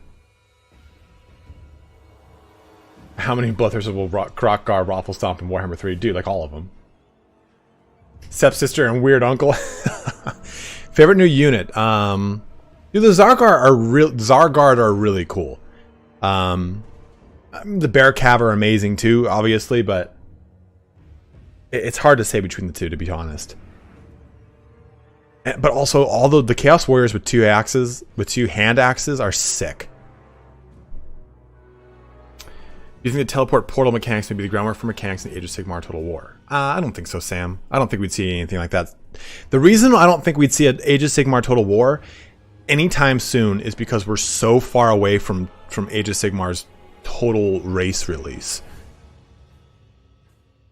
A bit too much ice on armor on units. What does that mean?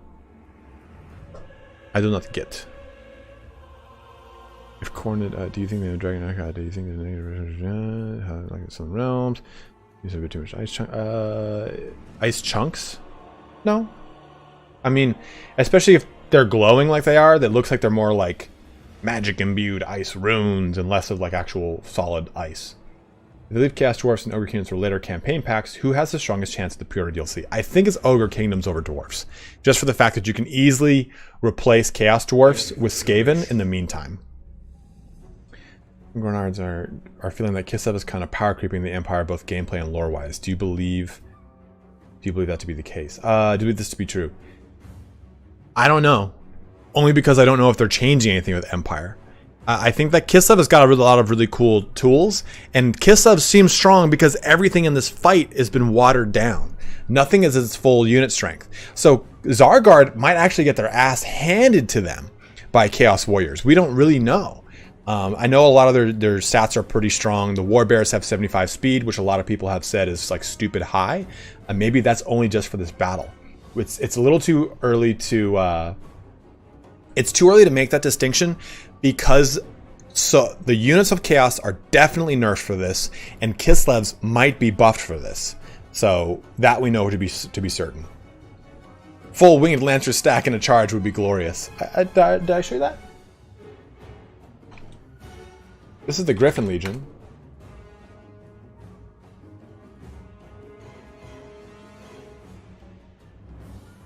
Yeah, a lot of these are tier 2 and tier 3. The only tier 1 are the Horse Archers.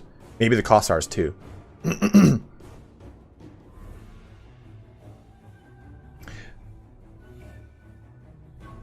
Well, Chernicle, what are the Warriors of the Wind, the Valyrian Reavers are 115, right? The fastest land unit. Yeah, that's kind of my problem with a lot of these judgment calls on Warhammer 3 right now is this is a press release, dude. Like, I don't know what this is going to actually be like. So it's kind of unfair for me. That's why I don't like really give... I only give impressions of games if it's like critical. Like my Troy impression was like, yeah, I could see how this can be fun. And then it improved and it got better. But like there's no reason for me to really tell you unit and balance and stuff like that as far as how these units perform because we don't know, because things have been clearly nerfed and buffed. Yes, this is the Griffin Legion, Rominger. I don't have any Winged Lancer charges. Oh, I do. Here. These are Winged Lancers charging into Bloodthirsters. Bloodletters. Bloodthirster shit.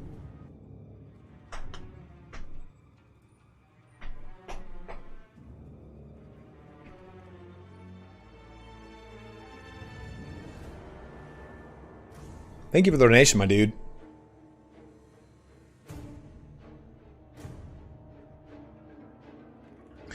Kieran, I kind of like that, though. These guys are the Bastion, right? These guys are at the north. They are holding the line against Chaos constantly.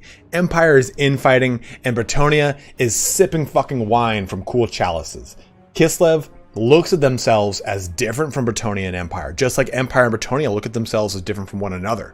So there should be a distinction aesthetically between these three, and I like that. And because they are a different clan. Lore-wise, the Bretonnia were a different clan than the equivalent to the Germanic tribes of the Empire. And just like the Kislev tribes, some of them descend from Kurgans and the such. Like, there is a lot of different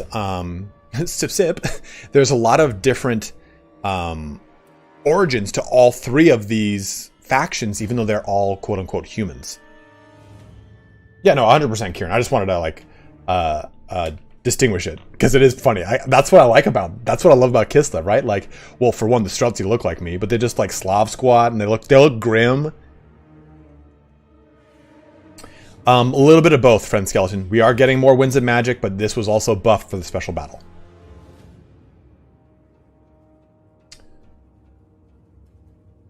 Hitman asked, I don't know if I have an example of that. Excuse me. Sorry. The Hitman asked, do the units attack both walls, or will they not even try attacking the thick wall?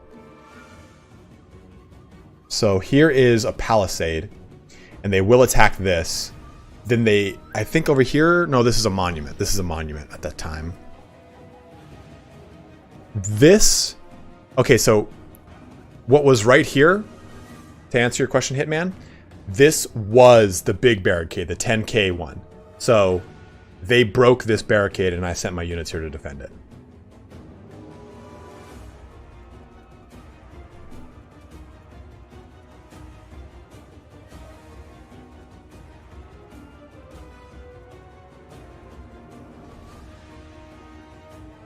That's what I said, Rewinger. The Streltsy need vodka. Big vodka bottle.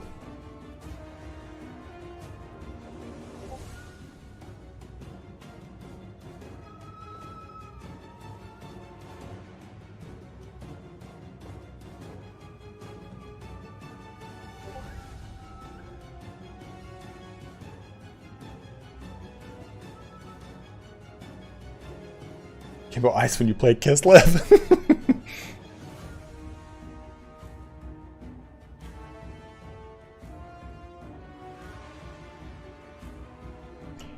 Wouldn't it be better if something else, not Chaos Dwarfs or Urkings, would be a pre-order bonus? That would guarantee that they would be fleshed out in full DLC in Warhammer 3. Do you think that the Vampire Coast or the Tomb Kings were not fleshed out races? Let me ask that. Because the pre-order bonus for Warhammer 1 was Chaos. And I think we all can agree this is what fleshes out Chaos. The pre-order bonus for Warhammer 2 was Norska. And Norska is a totally fleshed out race because it is almost entirely a construct of CA with the addition of some allied contingents and some stuff from White Dwarfs. That's the only place it existed, right? It didn't have an official full army book. Doom Kings and Vampire Coast were $20 campaign packs, not race packs. What's... Oh... What do you mean? Pre-orders have always been $10? I'm confused. Are you saying buying them after the fact? I guess I never really looked at race packs as any different. I didn't realize that was a thing.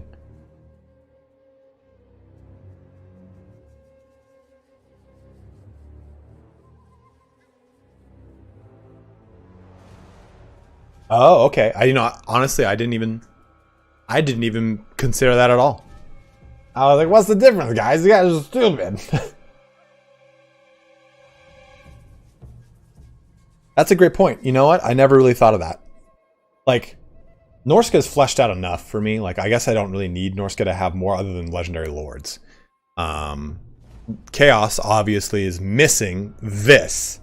So... that's a given. It needs this to actually be fully Chaos. Otherwise, it's just what we're getting in Warhammer 1. That's kind of crap. But I guess I never really considered that the race packs are their own thing like that. So that's a great point. Campaign versus race pack. And I guess it makes a great point too for watering it down. But I don't know. I guess the real test is going to be whatever one's the pre-order race is going to be the opposite is going to be a campaign pack, right? So is the campaign pack going to be that much better than the race pack? I think inherently it has to be, just because every single DLC for 2 is always better than the base game. Because they learn lessons quick. Well, some of them.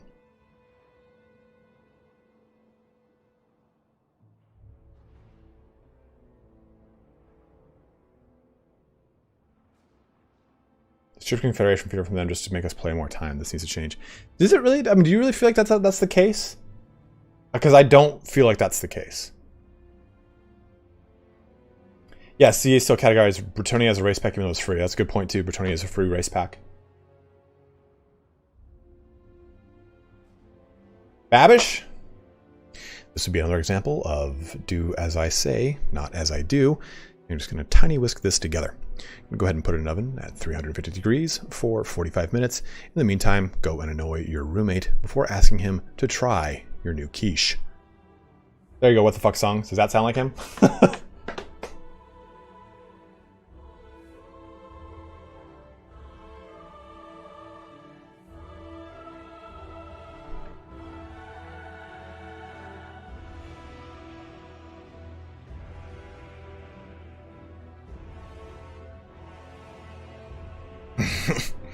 Because I do watch Binging with Babish.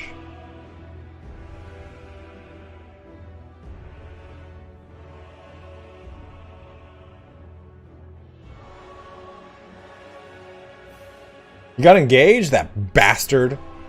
That good-looking, talented fuck.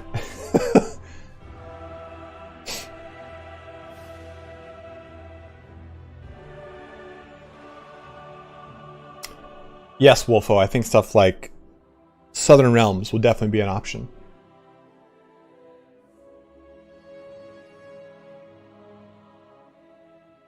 Alright guys, we are at a total of 483 of you bros checking in here. What was our peak? What was our peak today? I won't know that until after the stream is what it looks like. But let me go through some of the donations. Let me give out some thank yous. We had a lot of people checking in. We had tons of likes, guys. If you're heading out, please make sure you do like the stream. And if you have not yet picked up Total War Warhammer 3, like I said, you can go ahead and purchase it through this link. More than 700. Damn. I think our highest was 800 or 900 for the Eltharion DLC. But we'll be back, as always, with plenty more content. So many people have released content on Warhammer 3, guys. I don't know if I'm going to be putting out a ton more, just because so many people have covered it. I feel like they've hit every angle, so I have to decide what I'm going to do. But I definitely wanted to do this Q&A with you all. If you're watching this after the fact, thank you very much for watching. Hopefully the chapters I've included will help out. No, not yet, Stefan. We don't know anything about the map, unfortunately. But Troll Country is in the base game, so... And it's a large portion of Kislev, so I'm not sure. Absolutely, Pobs. Happy to help. I'm like fading. Like I'm all of a sudden like my energy's starting to taper down. My throat's all raw from just talking for 3 hours straight. But I'm glad you guys enjoyed it. I'm glad you guys are as hyped up as I am. I know a lot of people have some hangups and some issues, and I get it. Everyone's allowed to have those opinions.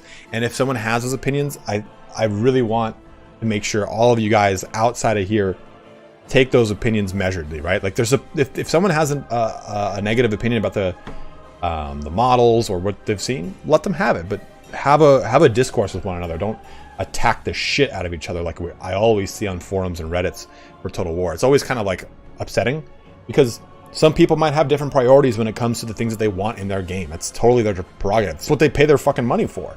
So they want their money to go to certain things that maybe some other people don't. So as long as you're having a good back and forth, have at it, guys. Like I said, Cody and I are still friends, even though I don't agree with his stance on some things. And Party Elite's the same way. He also thinks certain things about how the game is. And Turn and I don't. But we all still get along. We're all still friends. Fuck Indie Pride, though. That guy can go to hell. You hear that, Indie Pride? You and me, rap battle. Rap battle on Hunt Showdown tonight. I'm kidding. Andy and I are great friends. But thank you very much for watching, guys. Let me go through these donations here and give some thank yous. We did get some here today. So we had the donation here from Stone Mountain. Actually, I think he gave 2 donations today. Yeah, $10 in total. Thank you very much, Stone Mountain. Larry McFart dropping a $10 bomb on us. Patrick dropping 10 PLN. I don't know what that is, unfortunately. But Anthony with a $5 donation saying, what most disappointed you about the gameplay preview? Just the lack of sync animations. I really wanted to see more of those, but I understand it's in development and they hopefully will be coming sooner rather than later. Ben dropping a $2 donation, my friend from high school. Thank you, Benjamin. Aaron Noble with a $2 donation as well. Reminger with 150 Norwegian kronu total in donation. Thank you so much, my man. And then Jackson Williams with $5 saying, don't buy from Indie Pride. Couldn't agree more. Couldn't agree more with that guy.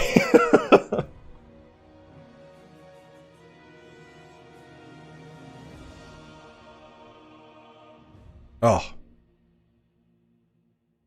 You think it will be Nurgle and Slanesh? Sorry, I can't remember the spelling. Versus Cathay, since Zinch is already kind of mixed up. You know, I think Zinch and Cathay is a really good likelihood. Hitman Malone.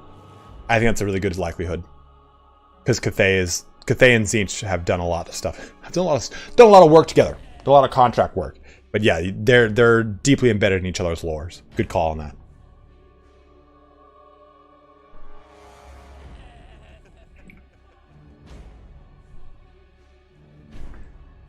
I'm always happy to start that hype train, guys.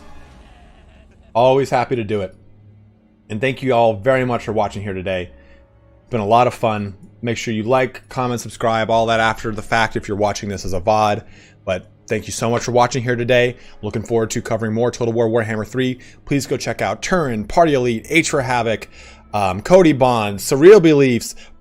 Did I say Indie Pride? Go check out Indie Pride. Check out Lore Master of Sotek, Great Book of Grudges. Everyone is covering this. Dov Plays, Janet on Occasion. Please go and check them out, guys. They all have content. Everyone's going to have a different viewpoint on some of these things. So get a lot of information, then make your own judgments on what you're feeling about Warhammer 3. Ronnie, thank you very much. New member of the channel. Sliding in here at the very end as we shut our stream down.